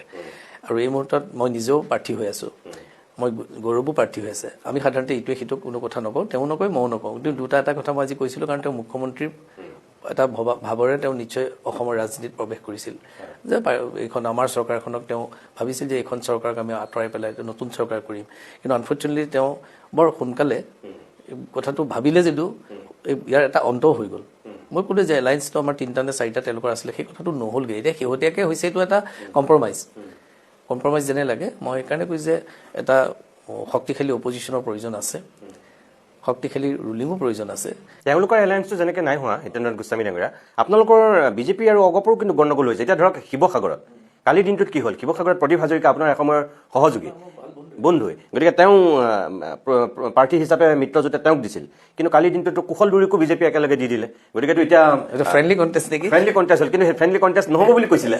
যে অতুল বৰাইও কৈছিলে হিমন্ত বিশ্ব শৰ্মাইও কৈছিলে কিন্তু শেষ মুহূৰ্তত এতিয়া এটাই সমষ্টি হৈ গৈছে ফ্ৰেণ্ডলি কণ্টেষ্ট বুলি কৈছে আৰু যিটো প্ৰদীপ হাজৰিকাই মোটামুটি মানি ল'ব বিচৰা নাই তেওঁ আপত্তি কৰিছে এতিয়া সেইটো কেনেকুৱা কথা যে সেই মানুহজনক এতিয়া খলঠেকত পেলোৱা নহ'লে নেকি এফালে প্ৰাৰ্থী দিলে তাৰপিছত আকৌ তেওঁক উইড্ৰ কৰিবৰ কাৰণে মোটামুটি তেওঁক বুজাইছিল নাই খলঠেকত পেলোৱা শব্দটো নাহে কেলে দুইটা পাৰ্টিৰ দুজন মুৰব্বী আছে দুজন মুৰব্বী নাই জানো তেওঁলোক they have to resolve it তেওঁলোকে সেইটো সমাধান কৰিব লাগিব সমাধান যদি কৰিব নোৱাৰে তেতিয়া তাৰ কাৰণে অন্য দোষী হ'ব নোৱাৰে কাৰণ তেওঁলোকৰ মাজত যিটো মানে এটা বুজাবুজি আছিল বুজাবুজিটো হয়তো ৰক্ষা কৰিব পৰা অৱস্থাত নাই মই কৈছোঁ আপোনাৰ মিত্ৰতাৰ ধৰ্মনো ক'ত ধৰি ৰাখিলে তেতিয়াহ'লে যে আলোচনাৰ মাধ্যমেতো ইমানখিনি হৈছিল যে অগপই ২৬টা ছিটত খেলিব আপোনালোকে এই ৯০টা ছিটত খেলিব এনেকৈ অগপ বিজেপিৰ যিটো মিত্ৰতা আৰু সেইমতেতো প্ৰদীপ হাজৰিকা শিৱসাগৰত দি দিয়া মই শেষত এইটোৱে ক'ব খোজো একচুৱেলি এই মিত্ৰতাবিলাক ইমান দিনলৈ ইমান শেষলৈ থাকিব নাপায় মিত্ৰতাৰ কথাটো যিটো কাৰণে এনেকুৱা ধৰণৰ এটা আনষ্টেবিলিটি এটা হৈছে মোৰ যদি ভুল হোৱা নাই আগতে কমিউনিষ্ট পাৰ্টিৰ যেতিয়া মই MLA আছিলোঁ CPI CPM তেওঁলোকৰ যেতিয়া হয় প্ৰায় ৩-৪ মাহ আগতে হয় ত্ৰিপুৰাত মই চাই থাকোঁ ত্ৰিপুৰাত মানে প্ৰায় ৪-৫ মাহৰ আগতে কমিউনিষ্ট পাৰ্টিয়ে নামবিলাক দি দিয়ে মানে তাত ৰিচেণ্টমেণ্ট থাকিলে সেইটো তেওঁলোকে আৰু কিবা এটা কৰিব একশ্যন ল'ব চাগে এতিয়া ইলেকশ্যনৰ আগমুহূৰ্তত কোনোবা এটা পাৰ্টিৰ এজন দিছে মানে মিত্ৰ দলৰ এটা কিন্তু ইজনে কৈছে মই চাই ল'ম সেই চাই ল'ম বুলি ক'লে লাগিলেই নহয় সেই তেনেকুৱা ধৰণৰ ঘটনা ঘটিব পাৰে মই ভাবোঁ যে মোৰ এটা নিবেদন পাৰ্টিবিলাকলৈ মোৰ পাৰ্টি হওক অপজিশ্যন হওক যে যেতিয়া তোমালোকে এলায়েন্স কৰা এটলিষ্ট ইলেকশ্যনৰ 3-4 মাহ আগতে তোমালোকে কৰা আৰু নোৱাৰিলে তোমালোকে মানে এই যে ল'ৰা ধেমালি হয় ন আপুনি যিটো কথা কৈছে এলায়েন্স এনেকুৱা হ'ল আপুনি আমাৰতো গাত কি মানে কিখিনি দোষ ইটো পাৰ্টিৰ গাত কিমানখিনি দোষ সেইবিলাক চলি আছে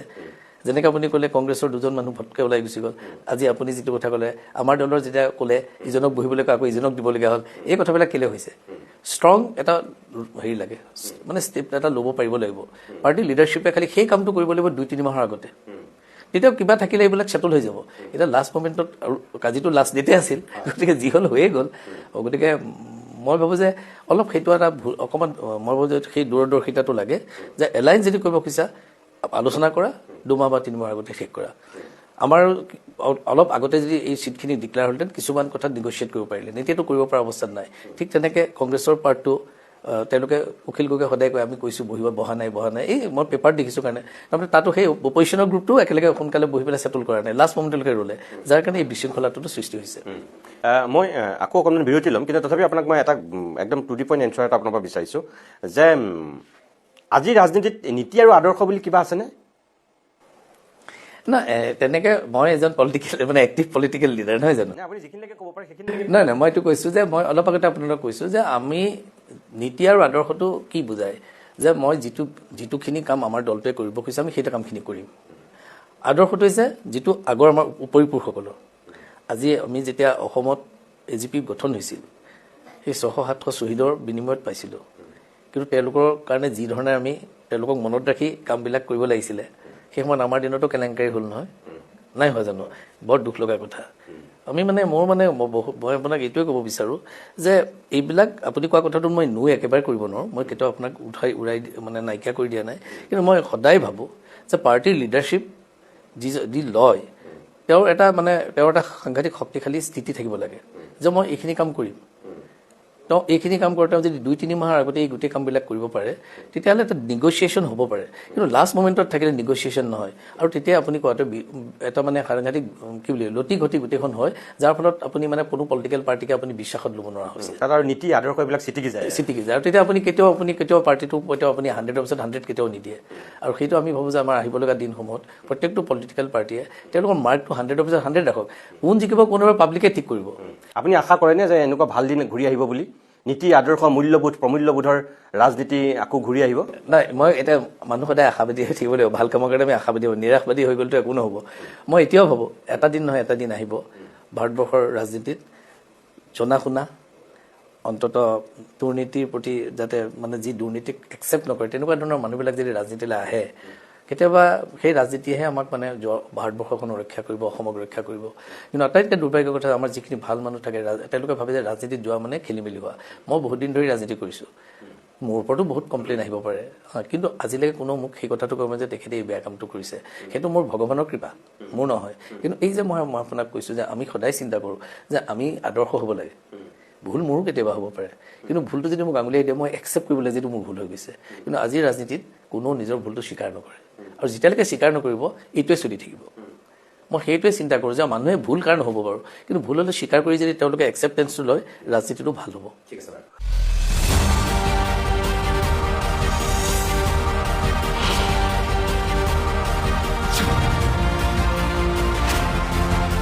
ইতিমধ্যে আপোনালোকে গমেই পাইছে আমাৰ লগত আজি অতিথি হিচাপে আছে হিতেন্দ্ৰ নাথ গোস্বামী যোৰহাটৰ বিজেপিৰ বিধায়ক চমুকৈ কেইটামান কথা মই আপোনাক সোধোঁ এতিয়া যে আপোনাৰ ইয়াত মানে যোৰহাটবাসীৰ যিটো আপোনাৰ প্ৰতি দৃষ্টিভংগী মই অলপ কেইজনমান মানুহক এনেই কালি যেতিয়া সুধিছোঁ যোগাত্মক পজিটিভ আৰু আপুনি কোৱাৰ ধৰণেই বহুতেই কৈছে নাই তেখেতে জিকিব এনেকৈ কৈছে কেইজনমানৰ মুখত আকৌ এনেকুৱা কথা শুনিছোঁ যে গৌৰৱ গগৈ আপোনাৰ কাৰণে যিমান প্ৰত্যাহ্বান তাতকৈ আপোনাৰ দলৰ ভিতৰতে কেইজনমান বেছি প্ৰত্যাহ্বানমূলক আপোনাৰ লগতে বোলে আছে কিন্তু তেওঁলোকে আপোনাক জয়ী হোৱাটো বিচৰা নাই মনে প্ৰাণে তেওঁলোকে আপুনি হৰাটোৱেই বিচাৰিছে আপুনি এতিয়া হাঁহি দিলে কথাটো মই এতিয়া নাজানো আপুনি নাই মই নুই নকৰোঁ আপুনি নুই নকৰে কথাটো সঁচা তাৰমানে মই নুই নকৰোঁ বুলি কৈছোঁ বোধকৰ থিংছ মানে আমাৰ চেন্স উইল প্ৰিভেইল আল্টিমেটলি আহিব মানে আপুনি কথাটো গম পাই কাৰণে আপুনি নুই নকৰোঁ বুলি কৈছে মই সেইকাৰণে মই টিকেটো বিচৰা নাই ন মোক কোনোবাই কয় মই বোলো মই এইবাৰ টিকেট বিচৰা নাছিলোঁ কিন্তু মাননীয় মুখ্যমন্ত্ৰীয়ে হয়তো ভাবিলে যে তেওঁ গ'লে ভাল হ'ব সেইকাৰণে দিছে আৰু আগতেতো মোৰ নামটো কেতিয়াও উচ্চাৰণো হোৱা নাই বহুত জেগাত সৌহাৰ্দ্যমূলকভাৱে বোলে আপোনাৰ লগত আহিছেও আপোনাৰ লগত আছেও মাজে মাজে কিন্তু তেওঁলোকে মনে প্ৰাণে আপুনি হৰাটো বিচাৰিছে যিটো আপোনাৰ কাৰণে মানে আহি থকা এই নিৰ্বাচনটোত ক'ৰবাত অলপ মানে ক্ষতিকাৰক কথা হ'বগৈ পাৰে মানে গৌৰৱ গগৈ হাতত যদি আপুনি হাৰে এই তেনেকুৱাবিলাক কাৰণতো বোলে আপুনি হাৰিব পাৰে মই নাজানো মই আপোনাৰ ইয়াৰ যোৰহাটৰ মানুহৰ কথা শুনিয়ে মই আপোনাক কথাটো মই যে কৈছোঁ কিছু ক্ষেত্ৰত আমাৰ চবৰে জেলাচি এটা বা তেনেকুৱা ধৰণৰ থাকে কিন্তু মই আপোনাক যিটো কথা ক'লোঁ এইটো কথা একেবাৰে মই নুই কৰা নাই আপোনাৰ কথাটো কিন্তু গুড চেন্স উইল প্ৰিভেইল কাৰণ আমি সেই কথাটো মোটামুটি ওলাইছে যদিও আমি সকলোৱে মিলিয়ে মই ভাবোঁ যে এইবাৰ ইলেকশ্যনটো খেলিম নাই কয় আপুনি বোলে আৰু মই ল' প্ৰফাইল কোনোবাই যি মোৰ কথা বেয়াকৈ কয় মই ক'লেও একো নকওঁ কাৰণ মই তেওঁ নিজেই ক'ব যে হয় মোৰ ভুল হৈছিল এদিন নহয় এদিন ক'ব কাৰণ মই সেইটো বেয়া কাম কৰা নাই গতিকে কোনোবাই এইটো ভাবিব পাৰে যে হিতেন দাই পালে আমি নাপালোঁ তেনেকুৱা ধৰণৰ ভাৱ কাৰোবাৰ হ'ব পাৰে ভিতৰত বা কোনোবা আৰু হয়তো বিচাৰিব পৰা মানুহ আছে কিন্তু মই আজি মানে মই এই 2টা দিন বা 3টা দিনত মই সকলোৰে লগতে একেলগে বহিছোঁ আলোচনা হৈছে কিন্তু আপুনি যিটো ধৰণৰ কথা কৈছে বহুতে সেইটো কথা কয় কিন্তু মই ভাবোঁ ওপৰত ভগৱানজন আছেতো গতিকে মই তেওঁলোককো আমাৰ একেলগে তেওঁলোকৰ তেওঁলোকক আমাৰ লগতে লৈ যাব পাৰিম একেলগে বাৰু 2 নম্বৰ কথা এটা আপুনি নিজে এটা সময়ত আঞ্চলিক ৰাজনীতি আৰম্ভ কৰি ৰাজনীতিত প্ৰৱেশ কৰা মানুহ অসম গণ পৰিষদৰ আপুনি 3বাৰৰ বিধায়ক আছিল এতিয়া অগপৰ লগত বিজেপি বা তিৱা ঐক্যমঞ্চ ৰাভা যৌথ মঞ্চ এনেকৈ যিখিনি আঞ্চলিক শক্তিৰ মিত্ৰতা আছে তাৰ বিপৰীতে কংগ্ৰেছৰ লগত অজাপ ৰাইজৰ দল আপোনাৰ আমাৰ পাহাৰীয়া জিলাখনৰ এটা ক্ষুদ্ৰ আঞ্চলিক ৰাজনৈতিক দল এওঁলোকৰ আৰু বামপন্থী এইবিলাকৰ মিত্ৰতাটো আছে আপুনি কি ভাবে যে বহুতে কয় যে বিজেপি আৰু কংগ্ৰেছেই থাকিবগৈ আঞ্চলিক ৰাজনীতিবোৰ নীতিকিব নাথাকিব আৰু কিছুমানে কয় মানে আঞ্চলিক ৰাজনীতিৰ গুৰুত্ব আছে আৰু ভৱিষ্যতলৈকো থাকিব কিন্তু আমাৰ অসমৰ প্ৰেক্ষাপটত যদি আমি চাওঁ প্ৰধান আপুনি বেয়া নাপাব মই কোৱাৰ কাৰণে প্ৰধান আঞ্চলিক ৰাজনৈতিক দলটো আছিল অসম গণ পৰিষদ আজি অসম গণ পৰিষদৰ কি অৱস্থা মানে আজি 26জনীয়া তালিকাৰ 13জন মানে যিখিনি তাত নাম সেই 13জন নামক লৈ কিন্তু ব্যাপক ৰূপত চৰ্চা আজি কংগ্ৰেছৰ লগত মিত্ৰতা কৰা অজাপ আৰু ৰাইজৰ দল আপুনি বাৰে বাৰে কৈ আছে তেওঁলোকৰ লগত মিত্ৰতা কৰিবলৈ কংগ্ৰেছে কেনেধৰণৰ সদিচ্ছা বা কেনেধৰণৰ আন্তৰিকতা বা কিমান একেবাৰে গুৰুত্ব প্ৰদান কৰিছিল মানে যেন বাধ্যত পৰি কৰিছেগৈ তেনেকুৱা এটা পৰিৱেশ গতিকে আপুনি নিজে এগৰাকী অসমৰ আঞ্চলিকতাবাদী ৰাজনীতিৰ গুৰি ধৰা ব্যক্তি হিচাপে জ্যেষ্ঠ ৰাজনীতিক হিচাপে আপুনি কি ভাবে যে আমাৰ অসমত অদূৰ ভৱিষ্যতলৈ আঞ্চলিক ৰাজনীতিৰ কিবা গুৰুত্ব থাকিবগৈ নে এইটো গতিত থাকিলে না এইটো গতিত থাকিলে নাথাকে এইটো মই এজিপিৰ প্ৰতি মোৰ কোনো বেয়া ভাৱ নাই কিন্তু the way things are going মানে এইটো বৰ ঠিক হোৱা নাই আমি জিকা হাৰাটো পিছৰ কথা আমি টিকেট কিমান পাইছোঁ নাপাইছোঁ পিছৰ কথা আচলতে কেতিয়াবা কি হয় এলায়েন্সবিলাক হ'লে কিছু এডজাষ্ট কৰে আৰু সেই এডজাষ্টটো যদি অলপ বেলেঞ্চৰ এডজাষ্ট নহয় যদি আপুনি অলপ আগতে যিটো ক'লে যে আমি আঞ্চলিকতাবাদী দলটো যিটো ময়ো আছিলোঁ তাত আমি যিকেইজন কেণ্ডিডেটক দিম কিবা কাৰণে এলায়েন্সত যদি আমাৰ কম আসনো হয় উপযুক্ত কেইজনক দিব লাগে আমি এতিয়া সংখ্যাটো কৰিবৰ কাৰণে কৰি দিয়াৰ যেন মোৰো অনুভৱ হয় কাৰণ তেওঁলোকে যি কিছু মেম্বাৰ দিছে যিবিলাকে আঞ্চলিকতাবাদী ৰাজনীতিত কেতিয়াও তাত মোটামুটি জিকা চিট 13টা আছে মানে একদম ফাইট দিলে 13টা মানত জিকিব কিন্তু বাকীখিনিতো নিজিকা চিট এতিয়া ৰাইজৰ দলৰ ক্ষেত্ৰতো বা অজাপৰ ক্ষেত্ৰতো কংগ্ৰেছে যে মিত্ৰতা কৰিছে অজাপই বিচৰা গোটেইকেইটা চিটটো নাই দিয়া ৰাইজৰ দলে বিচৰা চিটকেইটা নাই দিয়া কংগ্ৰেছে নিজে তেওঁলোকক জাপি দিছে মই কৈছোঁ সেইটো খুব বেছি এইটো মানে খুব মানে যিটো বুলি কয় এলায়েন্স যিটো হ'ব লাগে শুদ্ধভাৱে সেইটো শুদ্ধভাৱে যেন এলায়েন্স হোৱা নাই কম্পালচনত এলায়েন্স হৈছে তেনেকুৱা ধৰণৰ ভাৱ এটা মোৰ হয় মই এইটো নুই নকৰোঁ আৰু সেইটো একচুৱেলি হোৱাটো উচিত নহয় আৰু আপুনি যিটো কথা কৈছে আঞ্চলিক দলৰ ফিউচাৰ ৰিয়েলি এতিয়া বৰ হাৰ্ড এতিয়া মানে এই সময়ত পলিটিকেল গ্ৰুপ হিচাপে ভাৰতীয় জনতা পাৰ্টি যথেষ্ট এতিয়া ষ্ট্ৰং হ'ল মানে এটা সময়ত কিন্তু ভাৰতীয় জনতা পাৰ্টিয়ে আমাৰ এজিপিৰ লগতে একেলগে এলায়েন্স কৰি কাম কৰাৰ কথা কৈছিল এটা সময়ত কিন্তু তাৰ এতিয়া ৰিভাৰ্চ হ'ল এটা সময়ত কৈছিল যদিও এতিয়া তাৰ ৰিভাৰ্চ হ'ল আৰু সেইকাৰণে মই এটাই বিচাৰোঁ যে আমাৰ নিচিনা সৰু ৰাজ্যবিলাকত আঞ্চলিকতাবাদী দল এটা হ'লে ভাল হয় কাৰণ আমি একেবাৰে এটা প্ৰান্তত থকা আমাৰ ভাষা বেলেগ হিন্দী স্পিকিং আমি নহয় গতিকে আমি হিন্দী স্পিকিং আমাৰ গোটেই ভাৰতবৰ্ষত মূল তেওঁলোক আছে চাউথৰ কথাবিলাক অলপ বেলেগে দেখিছে তেওঁলোকৰ কিন্তু আমাৰ নিচিনা সৰু ৰাজ্যবিলাকৰ এটা ষ্ট্ৰং এটা এলায়েন্স কাৰোবাৰ লগত হ'বই লাগিব কিন্তু আমাৰ ৰিজনেল ফ'ৰ্চটো যদি ষ্ট্ৰং নহয় তেতিয়াহ'লে এদিন এইটো বিলীন হৈ যাব মই কোনো বেয়া ভাৱত কোৱা নাই কাৰণ সদায়তো নাথাকিব নতুন এটা য়ং জেনেৰেশ্যনৰ দুই এজনটো মই এতিয়া নাজানো কাৰোবাক যদি টিকেট দিছে তেনেকৈ দুই এজন নতুন যদি আহিলে ভাল আৰু সেইকাৰণে তাৰ বদলি ধৰ্মীয় সংখ্যালঘুক দিয়াত মই একো ন কোৱা নাই কিন্তু তেখেতসকলে জাতীয়তাবাদী যিটো চিন্তা সেই চিন্তাত তেওঁলোক বৰ ট্ৰেইন হৈ অহা নাই যেন লাগে সেইকাৰণে মই কৈছোঁ আপুনি যিটো কৈছে মই কিছু পৰিমাণে এগ্ৰী কৰোঁ আৰু তাৰ মাজতো আকৌ বহুতে ধৰক লুৰিণজ্যোতি গগৈৰ পৰা এটা আশা কৰে যে তেওঁ যেন অলপ মানে আঞ্চলিকতাবাদী সত্তাটোৰ তেওঁ সঁচা প্ৰতিনিধি হ'ব পাৰিব তেনেকৈ তেওঁক বহুতে ভাবে আপুনি কি বুলি ভাবে নহয় কথাটো এনেকুৱা লুৰিণৰ ওপৰত ক'বলৈ একো নাই ছাত্ৰ সন্থাৰ ছেক্ৰেটাৰী আছিল তেওঁলোকৰ এটা জাতীয়তাবাদী সত্তাৰ মানে তাত লৈ পেলাই তেওঁলোকৰ পাৰ্টিটো কৰিছে কিন্তু বৰ বেছি পাৰ্টিবিলাক নতুনকৈ কৰি থাকিলে লাভ নহয় মই সদায় ভাবোঁ যে মই সভাপতি হ'লোঁ আপুনি হ'ব নোৱাৰিলে আপুনি এটা দল কৰিলে এইবোৰ ঠিক নহয় ভগৱানে কাক কেতিয়া কি দিয়ে নাজানো কিন্তু যেতিয়া আঞ্চলিকতাবাদী শক্তিৰ কথা কৈছে মই নিজে যেতিয়া ওলাইছিলোঁ মই ওলোৱাৰ একেবাৰে ইচ্ছা নাছিল কিন্তু এটা সময়ত মই বাধ্য হৈছিলোঁ মই এইবোৰ কথা আজি নকওঁ কাৰণ জাতীয়তাবাদী চিন্তা কৰা মানুহ এজনে নেশ্যনেলিষ্ট এটা হেৰি কৰোঁতে বহুত অসুবিধা হয় কিন্তু অটল বিহাৰী বাজপেয়ীক সঁচাই আমি ৰেচপেক্ট কৰিছিলোঁ মই কৈছিলোঁ অটল বিহাৰী যেতিয়া এটা ভোট কম পাওঁতে যেতিয়া এৰি দিছিলে তেনেকুৱা ধৰণৰ মানুহৰ প্ৰতি এটা আমাৰ ভাৱ হৈছিল মোৰ নিজৰ দলটোত যেতিয়া দেখিছোঁ ভাল তেনেকুৱা লিডাৰশ্বিপটোত অকণমান হ'লেও এই ভালটো তললৈ গুচি গ'ল প্ৰফুল্ল মহন্ত ডাঙৰীয়া এটা সময়ত আমি কৈছিলোঁ যে আমিবিলাকে এৰি দিওঁচোন মই নিজেও কৈছিলোঁ যে আমি এইবিলাক বহি দিওঁ য়ং জেনেৰেশ্যন আহক কিন্তু য়ং জেনেৰেশ্যন আকৌ আমাকে মাতিব এটা সময়ত এনেকুৱা হৈছিল যে আমাৰ ভুলৰ কাৰণে এজিপি গ'ল তেতিয়া আমি গোটেইখিনি যদি বহি দিলোঁহেঁতেন য়ং জেনেৰেশ্যনটো আহিলেহেঁতেন য়ং জেনেৰেশ্যন এদিন ক'লেহেঁতেন যে পুৰণা মানুহ লাগিব সেই তেনেকুৱা এটা নহ'ল আমিও জেদত হেৰি থাকিলোঁ পুৰণাখিনি মহন্ত ডাঙৰীয়া পুনৰ আকৌ সভাপতি হ'বলৈ আহিলে পিছৰ পৰা সভাপতি মহন্ত ডাঙৰীয়া বিশেষ একো কৰিব নোৱাৰিলে এতিয়া অগপনো আঞ্চলিকতাবাদী যিটো চৰিত্ৰ কিনো আছে বিজেপিৰ লগত মাৰ্জ হোৱাই উচিত নহয় নে সেইটো মই তেনেকৈ কমেণ্ট এটা নিদিওঁ কিন্তু নিজস্বটো ৰক্ষা কৰিলে ভাল নিজস্ব আঞ্চলিকতাবাদী দল হিচাপে নিজস্ব এটা থাকিব লাগে লাগিলে চিট কমেই হওক সংখ্যাটো বঢ়াবলৈ গৈ যিসকলে আঞ্চলিকতাবাদী চিন্তা ধাৰণা ধ্যান ধাৰণা নাথাকে তেনেকুৱা যদি মানুহবিলাক দলটোৰ কাৰণে বিপৰ্যয় হ'ব আপুনি 91 চনৰ পৰা এতিয়ালৈকে আপুনি 5জন মুখ্যমন্ত্ৰীৰ লগত আপুনি মোটামুটি বিধানসভাত থাকিলে হিতেশ্বৰ শইকীয়া প্ৰফুল্ল মহন্ত তৰুণ গগৈ সৰ্বানন্দ সোণোৱাল আৰু হিমন্ত বিশ্ব শৰ্মা ডাঙৰীয়া এই 5জন মুখ্যমন্ত্ৰীৰ লগত আপুনি মোটামুটি বিধানসভাত আপুনি আছে এই 5জনৰ যদি মই আপোনাক কওঁ যে আপোনাৰ দৃষ্টিত সকলো দিশৰ পৰা শ্ৰেষ্ঠ কোন শ্ৰেষ্ঠটো মই নকওঁ এতিয়া শ্ৰেষ্ঠ ক'বলৈ এতিয়াও টাইম আছে কিন্তু এইটো সত্য যে তৰুণ দাই একচুৱেলি তেওঁ নিজাববীয়াকৈ ইনিচিয়েটিভটো লোৱা নাছিল তৰুণ দাৰ মানুহটো ভাল আছিল তেওঁ 2-3জন তেওঁৰ মন্ত্ৰী আছিল তেওঁলোকৰ ওপৰত বহুতখিনি ডিপেণ্ড কৰিছিল আৰু তেখেতে য'ত নকয় কিন্তু কিছুমান কথাত তেওঁ এলাউ কৰিছিলে আৰু সেইকাৰণে এইটো পিছত তেওঁৰ কাৰণে কাল হ'ল তৰুণ দাৰ কাৰণে মানে কাল বুলি মই কেনে কৈছোঁ যে তেওঁ বহুত আশা কৰি পেলাই কৰিছিলে আশা কৰোঁতে তেওঁ মানে সেই আশা কৰা মানুহখিনি কৰিছিলে সেইকাৰণে সেইটো এটা বেলেগ কৈছে আৰু পিছত মহন্ত ডাঙৰীয়াই একচুৱেলি সঁচা কথা ক'বলৈ গ'লে প্ৰফুল্ল মহন্ত ডাঙৰীয়া মানুহটো বৰ ভাল মানুহ আছিল কিন্তু মই নাজানো মুখ্যমন্ত্ৰী হোৱাৰ কাৰণেই নেকি তেওঁক বহুতে হয়তো তেওঁক এটা আৱৰণৰ ভিতৰত ৰাখিলে সেই যিজন সাধাৰণ মানুহ সকলোৰ লগত আছিল পিছলৈ মানুহজন ভদ্ৰ হৈ থাকিল কিন্তু ৰাজনীতিৰ যিটো পৰিচালনা সেই পৰিচালনাটোত তেওঁ যি ধৰণে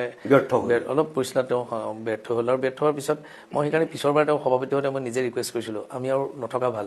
নতুন জেনেৰেশ্যন এটা আহকচোন এজিপিক ভাল কৰিলেও কৰক সেইটো আমি নোৱাৰিলোঁ কৰিব তেখেতো আকৌ সভাপতি হ'ল কিন্তু একো লাভ নহ'ল তৰুণ গগৈৰ কথা ক'লোৱে হিতেশ্বৰ শইকীয়া শ্ৰুত মানুহ আছিল তেখেতে কিন্তু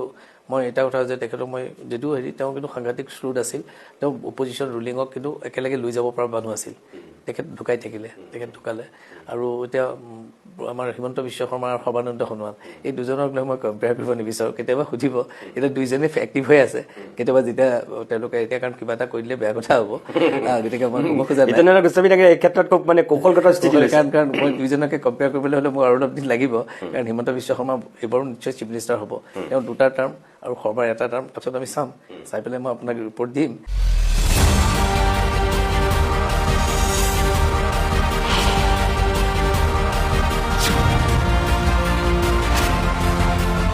হিতেন্দ্ৰনাথ গোস্বামী ডাঙৰীয়া আমি অনুষ্ঠানটো শেষ কৰিম আৰু 1952 চনত যেতিয়া যোৰহাট বিধানসভা সমষ্টি গঢ় লৈছে তেতিয়াৰ পৰা এতিয়ালৈকে যদি চাওঁ তেনেহ'লে গোটেই যোৰহাট বিধানসভা সমষ্টিৰ ইতিহাসত আপুনিয়ে চাগে এজন ব্যক্তি হৈ থাকিব বহু বছৰলৈ যে ইমান দীঘলীয়া সময় এটাৰ কাৰণে আপুনি বিধায়ক হিচাপে আছে হয় কথাটো হয় দুলাল দা আছিলে তেখেত দুবাৰ আছে দুবাৰ নে তিনিবাৰ তেখেত দুবাৰ আছে হয় নেকি দেৱেশ্বৰ শৰ্মা এবাৰ আছে তাৰ দেৱেশ্বৰ শৰ্মাৰ পিছত আপুনি এবাৰ তিতাবৰত হৈছিলে দেৱেশ্বৰ শৰ্মা বোধ কৰোঁ দুবাৰ এবাৰ যোৰহাট এবাৰ তিতাবৰ হৈছিলে না প্ৰথমবাৰ কৈছোঁ মানে প্ৰথমবাৰ তেওঁ হৈছেতো ইয়াত দেৱেশ্বৰ শৰ্মা হোৱাৰ পিছত এজন যতদূৰ সম্ভৱ মিচিং সম্প্ৰদায়ৰ মানুহ ইয়াত কমল কুমাৰী বৰা বাইদেউ আমাৰ ইয়াত আছিলে তেওঁ উপ শিক্ষামন্ত্ৰী আছিল আমি সৰু থাকোঁতে মানে মই আপোনাক এইটো কৈছোঁ যে মই যিখিনি মোৰ মনত আছে যে বিজয় কৃষ্ণ সন্দিকৈ মানে পাৰ্লিয়ামেণ্ট যোৱাৰ আগত এবাৰ MLA হৈছিল ইয়াত MLA হৈছে বিজয় কৃষ্ণ সন্দিকৈ পিছত কংগ্ৰেছৰ ৰাণা গোস্বামীয়ে যোগেন শইকীয়া আছিলে আগত আছে বিজয় কৃষ্ণ সন্দিকৈ আগত আছিল দুলালদাৰ আছিল সেই সময়টোত আছে দুলালদাৰ দুবাৰ তেখেত মই দুবাৰ তিনিবাৰ বুলি ভাবি আছিলোঁ মই নাজানো মোৰ অকণ ভুল হ'ব পাৰে হ'ব পাৰে তেনেহ'লে মোৰো ভুল হ'ব পাৰে কিন্তু মই দুবাৰৰ কথাটো জানো তেওঁক পিছলৈ তেওঁ জনতা পাৰ্টিৰ পৰা হৈছে তাৰ আগত তেওঁ নিৰ্দলীয়ভাৱে হৈছিল প্ৰথমবাৰ তিনিবাৰ চাৰিবাৰ এনেকুৱা হ'ব পাৰে দেই দুলালদাৰ হ'ব পাৰে তেনেহ'লে এই যে যিখিনি সময়ত আমাৰ খুব কম সময়ৰ কাৰণে চৰকাৰবিলাক ভঙা পতা হৈছে সেই সময়ত তেখেত হ'ব পাৰে চাগে হয় তিনিবাৰমান হ'ব পাৰে কিন্তু তেখেত লং টাইম মানে যিটো 5 বছৰ কমপ্লিট কৰাকে আপুনি তেওঁ পাইছিলে কমল কুমাৰ বৰুৱাৰ ঘৰে তেওঁ প্ৰথম 5 বছৰ তাৰপিছতো 5 বছৰ পাইছিল নেকি মোৰ যি ভুল হোৱা নাই নহয় 3টা কাৰ্যকাল কৈছোঁ তেওঁ 3টা কাৰ্যকাল মোৰ মতে চাগে নাই 2টা কাৰ্যকালহে তেওঁ 5 বছৰ হৈছে চাব লাগিব আপুনি চালে গম পাব মোৰ কথাটো হ'ল যে আপোনাৰ এই বিজয় কৃষ্ণ সন্দিকৈৰ পিছত ইয়াত জিকা মানুহজন আছিল ৰাণা গোস্বামী দুবাৰ জিকিছে 6ত জিকিছিল আৰু 11ত জিকিছে দুবাৰ মোৰ লগতে জিকিছিল তেওঁ আপোনাৰ লগতে জিকিছিল গতিকে তেখেতৰ বাহিৰে মানে দীঘলীয়া সময় আপোনাৰ হাততে আছে যোৰহাট হয় একদম 91 চনৰ পৰা হয়নে এই যে আটাইতকৈ দীঘলীয়া সময়ৰ আপুনি বিধায়ক হিচাপে আপোনাৰ অভিলেখ কোনোবাই ইয়াত ভাঙিব পাৰিব নে সময় ক'ব পিছলৈ কিন্তু আপুনি মই ভাবোঁ যে এইবাৰ 8 নম্বৰটো নিৰ্বাচন আৰু আপুনি ইতিমধ্যেই 5বাৰ বিধায়ক হৈছে এইবাৰ যদি হয় আপুনি 6বাৰ হ'ব মই যদি আপোনাক কওঁ শেষত চন্দ্ৰমোহন পাটোৱাৰীৰ পিছত এই অসম বিধানসভাখনত এইবাৰ যদি পাটোৱাৰী ডাঙৰীয়া জিকি আহে তেনেহ'লে আপুনি সেইজন ব্যক্তি হ'ব যিজন ছেকেণ্ড মানে 85ৰ পিছত 91ৰ পৰা এতিয়ালৈকে বিধায়ক মানে জিকা মানুহ আপুনি আৰু নাই বিধানসভাখনত চাগে নাথাকিব কোনো মোৰ মতে এই যে দীঘলীয়া এটা অভিজ্ঞতাৰে পুষ্ট এজন ৰাজনীতিক হিচাপে আহি থকা যিটো প্ৰজন্ম আছে আমাৰ যিখন সমাজ আছে আপুনি মই কোৱাৰ কাৰণে বেয়া নাপাব এতিয়া ধৰক আপুনি কিছু সময় পূৰ্বে নিজেই কৈছিল যে আপোনাৰ হেৰিয়াত হিল দুল ভাঙি মহিলাসকল ওলাই আহিছে এতিয়া হিতাধিকাৰীৰ ৰাজনীতি বহুতে কয় যে এইটো পুৰা হিতাধিকাৰীৰ কাৰণেও মহিলাসকল আকৃষ্ট হৈছে বা এতিয়া যুৱকসকলকো ধৰক হিতাধিকাৰী বনাই দিয়া হৈছে এইবিলাক হিতাধিকাৰীয়ে কেতিয়াও এখন সমাজৰ উন্নতি আৰু প্ৰগতি দীৰ্ঘদিন ধৰি নাৰাখিব ইয়াৰ ঊৰ্ধতো কিছুমান চিন্তা কৰিব লাগিব আপুনি এজন জ্যেষ্ঠ ৰাজনীতিক হিচাপে এই মই যে ক'লোঁ এটা দীঘলীয়া সময়ৰ অভিজ্ঞ ৰাজনীতিক হিচাপে আমাৰ উঠি অহা প্ৰজন্মটোক শেষত যদি মই কওঁ যে কেনে ৰাজনীতি হোৱাটো আপুনি আশা কৰে অসমখনৰ এই যে প্ৰমূল্যবোধ আদৰ্শহীন ৰাজনীতিৰ ঠাইত আপুনি জ্যেষ্ঠ ৰাজনীতিবিদ হিচাপে মই যদি দুটামান কথা বাণী হিচাপে ক'বলৈ কওঁ আপুনি নতুন প্ৰজন্মটোক উদ্বুদ্ধ কৰিব পৰাকৈ মানে এটা কথা আপুনি মানিব লাগিব মই এইটো ভাবোঁ এইটো হিমন্ত বিশ্ব শৰ্মাৰ নেতৃত্বত হৈছে AAA আপুনি গম পাইছে যে আত্মনিৰ্ভৰ অসমৰ সেইটো এটা that's a very wonderful thing মই এই কনচেপ্টটো কিন্তু মই কৈছোঁ that is one of the best concept মানে মই বহুত দিনৰ পাছত এই কনচেপ্টটো কি কাৰণে আনএমপ্লয়ড যিখিনি মানুহ আছে তেওঁলোকক আমি যদি অকণমান আগবঢ়াই নিদিওঁ 2 লাখ টকাও এটা মানে হ'ব পাৰে পইচা এটা মূলধন আৰু একো ঘূৰাই দিব নালাগে চৰকাৰে পিছত 5 বছৰ মূৰত ঘূৰাই দিয়ে এটা পাৰ্ট তেওঁলোকে ঘূৰাব লাগিব বোধকৰো বৰ বেছি ইণ্টাৰেষ্টৰ কথাও নাই সেইটোৱে মানে ল'ৰাবিলাকক ছেল্ফ এমপ্লয়ড কৰাত সহায় কৰিব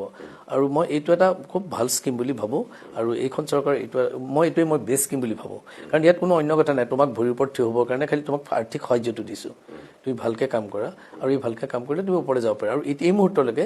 ট্ৰিপুলেট খুব সাংঘাতিক ফেইলৰ একো হোৱা নাই আৰু মই নিজেও সেইটো ক্ষেত্ৰত মই চবকে বুজাওঁ যে আমি সকলোৱে চাকৰি নাপাওঁ কিবা এটা কৰিব লাগিব ট্ৰেইনৰ কাৰণে আমি তেওঁলোকক আমাৰ অফিচবিলাকতো তেওঁলোকক লৈ যাওঁ ডাইৰেক্টৰ যিবিলাক আমাৰ অফিচ আছে তেওঁলোকৰ ইণ্ডাষ্ট্ৰী গতিকে এইটো ক্ষেত্ৰত মই যোৰহাটত খুব সুখী হৈছোঁ যে আমি আৰু এটা ডাঙৰ কাম হৈছে হিমন্ত বিশ্ব শৰ্মাৰ যিমানেই কথা নকওক তেওঁৰ বিৰুদ্ধে বা সপক্ষে এটা কথাটো সাংঘাতিক ভাল কাম কৰিলে আগতে কি আছিল মই নকওঁ এই যে এপইণ্টমেণ্টবিলাক সেই এপইণ্টমেণ্ট দুখীয়া মানুহৰ 2টা ল'ৰা ছোৱালী একেলগে সেইটো মানিবই লাগিব মই হিমন্তক সেইকাৰণে এইটো ফুল চেলিউট দিওঁ যে এই কাম যিকেইটা কাম তেওঁ ভাল সেইটো মানে সেই কথাটো আৰু এই যে মই আত্মনিৰ্ভৰ আৰু আপুনি যিবিলাক কথা কৈছে কিছুমান আপুনি কৈছে হয় মহিলাসকলক কিবা মানে এইবিলাক দিয়া এইটো এটা আজিকালি পলিটিকেল এইবোৰ কথা কিনো ক'ম এটা কৌশল যিটো কৌশলৰ পৰা আমি এটা মেজৰ মানুহক আমাৰ পক্ষলৈ আনিব পাৰোঁ কাইলৈ কংগ্ৰেছ আহিলেও কিবা এটা কৌশল উলিয়াব কিন্তু এই পইচাবিলাক কিন্তু মিছ ইউজ হোৱা নাই মই মহিলাবিলাকক দেখিছোঁ মহিলাই এটা হ'লেও মোবাইল তেওঁলোকে ৰাখিছে এই পইচাটো লৈ তেওঁলোকে গৈ পেলাই কিবা এটা কৰিছে সূতাই হওক মানে কাগজলেই হওক কিবা এটা মানুহবিলাকৰ মাজত এই পইচাকেইটা পোৱাৰ পিছত তেওঁলোক বেছি উৎসাহ হৈছে সেইটো কাৰণে তাত ক্ৰিটিচিজিম আছে মই সেইটো জানো ক্ৰিটিচিজিম আছে কিন্তু এট দ্য ছেইম টাইম মানুহবিলাকে মানে মানুহৰ মুখত হাঁহি এটা আছে কি হাঁহি নাজানো মই কেইটামান পইচাও বহুত বেছি নহয় কিন্তু আজিকালি বহুতে কয় যে কংগ্ৰেছে ৰাতি মনে মনে বিলাইছিল মুকলিকে বিলাইছে সেইকাৰণে আৰু মই নিবিচাৰোঁ যে সৰু সৰু হওক এটা সময়ত আমাৰ ৰাজ্যখন ভাল হওক ভাল চবেই ভাল কিবা এটা প্ৰজেক্ট লওক সেই ধৰণে কাম কৰিব পাৰিলে ভাল আৰু এই ক্ষেত্ৰত সঁচাই আপুনি মাননীয় মুখ্যমন্ত্ৰী যিসকল হয় আমি সদায় তেওঁলোকক ৰেছপেক্টেড চিফ মিনিষ্টাৰ বুলি কওঁ আৰু সেইসকলে কিছুমান কথা নতুন যেনেকৈ মই কৈছোঁ ট্ৰিপুলে কৰিছে তেনেকুৱা 2টা এটা আৰু নতুন ধৰণৰ চিন্তা চৰ্চা কৰিলে লাহে লাহে চব কথাই ভাল হ'ব কিন্তু এইটো সত্য আজিকালি পাৱাৰৰ প্ৰতি সকলোৰে এটা আগ্ৰহ থাকে কোনো পাৱাৰটো এৰিব নিবিচাৰে আপুনি দেখিছে কোনোবা এজনক টিকেট দিয়া নাই পিছদিনা তেওঁ এটালৈ গৈছে সেইটো হয়তো তেওঁলোকৰ এটা ভাৱ আছে যে মই সেৱা কৰিব পাৰিম কিন্তু এতিয়া ধৰক মই যে টিকেট নাপালোহেঁতেন মই কেতিয়াও বেলেগ এটা পাৰ্টিত গৈ টিকেট নিবিচাৰিলোহেঁতেন সেইটো মিছা কথা সেইটো আমি যিবিলাক MLA হওঁ আমাক যদি দলে বেয়াও পায় নিদিয়েও আমি ভটাতে কথা মানে উল্টাই যাব লাগে আজি প্ৰদ্যুৎ বৰদলৈ তেওঁ 3 বছৰ আৰু MP হৈ আছিলে এনেও চাবলৈ গ'লে মানে তেখেতৰ এই কথাবিলাক মোক সোধে কোনোবাই মই ভাবিছোঁ ঘপকৈ তেওঁ অৱশ্যে তেওঁ অংশগ্ৰহণো কৰিলে এছেম্বলিত অকণমান সেই তেনেকুৱা কথাবিলাক অকণমান ছিগনেলটো খুব মানে হেৰিকৈ নিদিয়ে মানে ছিগনেলটো অকণমান বেলেগ ধৰণৰ হৈ যায় কিন্তু তেওঁ পঢ়া শুনা কৰা ল'ৰা যথেষ্ট ভাল ল'ৰা মই প্ৰদ্যুৎক মানে তেখেত মন্ত্ৰী থাকোঁতেও পাইছিলোঁ কিন্তু ইমান কি হ'ল নাজানো হঠাতে কেতিয়াবা তেখেতৰ নিচিনা মানুহ এজনো যেতিয়া এইটো হৈছে কিবা এটা হয়তো খুব চিৰিয়াছ ঘটনা আছে যিটোবিলাক ঘটনা আমি নাজানো হয় মই একদম শেষ প্ৰশ্নটো কৰিছোঁ আপুনি শেষত অসমৰ মানুহে আকৌ বিজেপিক কিয় শাসনলৈ আনিব লাগে আৰু যোৰহাটৰ মানুহে হিতেন্দ্ৰ নাথ গোস্বামীক আকৌ কিয় বিধায়ক বনাব লাগে নহয় কথাটো এনেকুৱা ভাৰতীয় জনতা পাৰ্টীৰ অটল বিহাৰী বাজপেয়ীৰ দিনত যেতিয়া সেই কথাখিনি লাহে লাহে বেলেগ এটা ধৰণলৈ গৈ নৰেন্দ্ৰ মোদীৰ দিনত 3 বছৰীয়া তেওঁ এটা টাৰ্ম পাইছে কিছু কাম কৰিছে সেই কামবিলাকৰ তাক প্ৰাধান্যতা আমাৰ ষ্টেটবিলাকে দিছে তেওঁলোকে যিবিলাক স্কিম দিছে আৰু তাত আপুনি কোৱাটো হয় একেবাৰে গোটেইবিলাক স্কিম যে সমানে একেধৰণৰ সেইটো আমি নকওঁ কিন্তু এটা কথা যে ফাণ্ডিংটো আমাৰ ফাণ্ডিং যিবিলাক কামৰ কাৰণে যে ল'ৰা ছোৱালীবিলাকৰ পঢ়া শুনাৰ ক্ষেত্ৰতো এই যে পইচা পাতিবিলাক দিয়াইছে এইটোতো ফাণ্ডবিলাক আমাৰ ৰেইজ হৈছে চাগে এইটোতো ধাৰ হৈ থাকে যে মই ধাৰৰ বুলি মই ভবা নাই কাৰণ নিজৰ ইনকম ৰিচোৰ্চ নাথাকিলে ইমানবিলাক পইচা মানুহক ব্যৱহাৰ কৰিব নোৱাৰে গতিকে তেওঁৰ ৰিচোৰ্চবিলাক আছে মই ইমান ষ্টাডি কৰা নাই মই ফাইনেন্সৰ মানুহ নহয় কিন্তু নিশ্চিতভাৱে ভাৰতীয় জনতা পাৰ্টীৰ কেন্দ্ৰীয় চৰকাৰখনে যি ধৰণে মিলিটাৰী সাজসজ্জাতে হওক চাইণ্টিফিক ডেভেলপমেণ্টৰ কথা চন্দ্ৰযানৰ উপৰি আকৌ বাহিৰলৈ পঠোৱা এইবিলাক কথা হৈছেতো আৰু এইবিলাকত মানে আৰু আমাৰ বহুত আজি অসমতো কেইবাটাও ইনষ্টিটিউট হৈছে এইবিলাক ছায়েন্স ইনষ্টিটিউট কেইবাটাও আছে প্লেনেটেৰিয়ামবিলাক যে কৰিছে ল'ৰা ছোৱালীবিলাকৰ কাৰণে এটা ভাল এইবিলাক ব্যৱস্থা যিবিলাক আমি মনটো বহল কৰিব পাৰোঁ এই কামবিলাকত কোনো ভাৰতীয় জনতা পাৰ্টীয়ে কিছুমান কাম কৰিছে আপুনি কংগ্ৰেছৰ মই যিবিলাক চাইছিলোঁ তেতিয়া 2-3টামান বেনিফিচিয়াৰী এটা স্কিম আছিল তেওঁলোকেও বেয়া কাম কৰিছে বুলি মই নকওঁ সদায় তেওঁলোকেও ভাল কাম কৰিছে কিন্তু মই কম্পেৰেটিভলি ভাৰতীয় জনতা পাৰ্টীৰ থিংক টেংকটো বেছি ষ্ট্ৰং দেন বিজেপি মানে কংগ্ৰেছ থিংক টেংক এটা থাকে আৰু থিংক টেংকটো যদি ষ্ট্ৰং থাকে চৰকাৰখন অট'মেটিক ভাল কাম কৰিবলৈ বাধ্য মই আশা কৰিম আমাৰ চৰকাৰো হিমন্ত বিশ্ব শৰ্মা আজি আছে থিংক টেংক এটা তেওঁ নিশ্চয় আছে কিমানমান চিট পাব বুলি ভাবে আপুনি এবাৰ মইতো সেইটো ইমান অংক কৰা মানুহ নহয় মেজৰিটিটো থাকিব সেইটো মই ভাবোঁ যে মেজৰিটি থাকিব 60 চিট বা 60 বা 70 চিট নিশ্চয় বিজেপিয়ে পাবলৈ চেষ্টা কৰিব আৰু যদি মিত্ৰ দলো অলপ পায় মই ভাবোঁ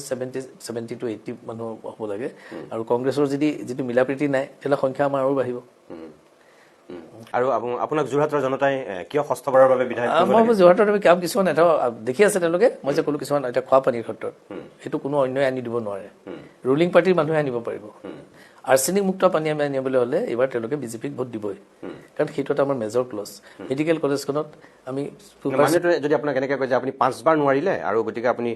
5 বাৰ বিধায়ক হৈ নোৱাৰিলে আকৌ আপোনাৰ এবাৰ পাৰিব বুলি কি গেৰাণ্টি নহয় আমি অলৰেডি কামবিলাক আৰম্ভ কৰিলোঁ নহয় পানীটো আমাৰ বস্তুবিলাক কোম্পানীহে পলাই গ'ল আমাৰ চিষ্টেমটো আছে নহয় চিষ্টেমটো আমি নতুন কোম্পানীক দি কাম কৰিব লাগিব আৰু মেডিকেল কলেজখন আমাৰ হ'ল মেডিকেল কলেজে হৈ আছে কিন্তু তাৰ কামৰ কাৰণে এটা পেয়িং কেবিন নাছিল 40টা পেয়িং কেবিন জাষ্ট এইবাৰ শেষ হ'ব কামখিনি শেষ হ'ব আমি ছুপাৰ স্পেচিয়েলিটি হস্পিটেলৰ কাৰণে যিটো ফাণ্ড লাগে সেইটো ষ্টেট গভৰ্ণমেণ্টৰ থ্ৰুৱেদি চেণ্ট্ৰেলৰ পৰা যদি আনে স্পেচিয়েলিটো আনিবই লাগিব কাৰণ আমাৰ শিৱসাগৰ গোলাঘাট যোৰহাটৰ কাৰণে বৰ অসুবিধাজনক আজিৰ দিনত আপুনি কিমান শতাংশ মানে নিশ্চিত হৈছে আপোনাৰ জয় হ'ব বুলি মই 100% 100% মই 100% হ'ব মই নিশ্চিত যে মই সেই বাহাদুৰ মাৰি কোৱা নাই কিন্তু মই যদি জনসাধাৰণে বুজি পাইছে যে হিতেন গোস্বামীয়ে আমাৰ ডেভেলপমেণ্টৰ কাৰণে যোৰহাটখনৰ যিখিনি থাকি গৈছে সেই কামবিলাক আৰু আগবঢ়াই নিবৰ কাৰণে তেখেতে উঠিছে সেইটো মই ভাবোঁ যোৰহাটৰ মানুহে সেই কথাটোৱে ভাবিছে আৰু মই ভাবোঁ সেইটো দৃষ্টিত মই ভাবোঁ যে 100% মই জয় হ'ব বুলি ভাবে আৰু যদি কিবা কাৰণে নহ'ব পিছত এনালাইচিছ কৰিব লাগিব কেলে নহ'লো বাৰু ইমান সময় দিলে আপুনি ইমান ব্যস্ততাৰ মাজত হিতেন্দ্ৰনাথ গোস্বামী ডাঙৰীয়া বহুত বহুত আপোনাক ধন্যবাদ আপোনাৰ আশাবিলাক পূৰ হওক ভগৱানে আপোনাক শক্তি দিয়ক ময়ো আপোনাক অভিনন্দন জনাইছোঁ আপুনি আগুৱাই যাওক শুভেচ্ছা থাকিল আপোনাৰ আধৰুৱা সপোনবিলাকে সাকাৰ ৰূপ পাওক ভগৱানৰ ওচৰত সেইটোৱে প্ৰাৰ্থনা কৰিছোঁ ধন্যবাদ প্ৰিয় দৰ্শক ইমান সময় আমি যোৰহাটৰ বিধায়ক অসম বিধানসভাৰ অন্যতম এগৰাকী জ্যেষ্ঠ বিধায়ক প্ৰাক্তন মন্ত্ৰী অসম বিধানসভাৰ প্ৰাক্তন অধ্যক্ষ হিতেন্দ্ৰনাথ গোস্বামী ডাঙৰীয়াৰ লগত যোৰহাট সমষ্টিৰ লগতে সাম্প্ৰতিক অসমৰ ৰাজনৈতিক পৰিৱেশ পৰিস্থিতিক লৈ কিছু কথা পাতিলোঁ আপোনালোকে শুনিলে মোৰ ক'বলগীয়া একো নাই তেখেতে বহুতখিনি কথা খোলাকৈ কোৱা নাই খুব জুখিমাখি কৈছে কাৰণ তেওঁ নিজেও প্ৰাৰ্থী আৰু সাম্প্ৰতিক ৰাজনীতিৰ প্ৰত্যক্ষ এগৰাকী সেনানী গতিকে কিছু কথা তেখেতৰ কোৱাত অসুবিধা আছে সেইটো ময়ো বুজি পাওঁ তথাপিও তেখেতে যিখিনি কথা কৈছে সকলো বিচাৰৰ দায়িত্ব মই আপোনালোকলৈ এৰিছোঁ মই নিজে একো নকওঁ দুগৰাকী ভদ্ৰলোকৰ মাজত এইবাৰ যোৰহাটত নিৰ্বাচনী যুঁজ হৈছে এগৰাকী গৌৰৱ গগৈ আৰু আনগৰাকী মোৰ সন্মুখত বহি থকা হিতেন্দ্ৰনাথ গোস্বামী ডাঙৰীয়া যোৰহাটৰ ৰাইজ অভিজাত যোৰহাটৰ ৰাইজ শিক্ষিত যোৰহাটৰ ভোটাৰৰ এটা নিৰ্ণায়ক ভূমিকা থাকে গতিকে আপোনালোকে যি সিদ্ধান্ত ল'ব সঠিক সিদ্ধান্তই ল'ব হয়তো যিটো গোস্বামী ডাঙৰীয়াও শেষত কৈছে আজিৰ জনমত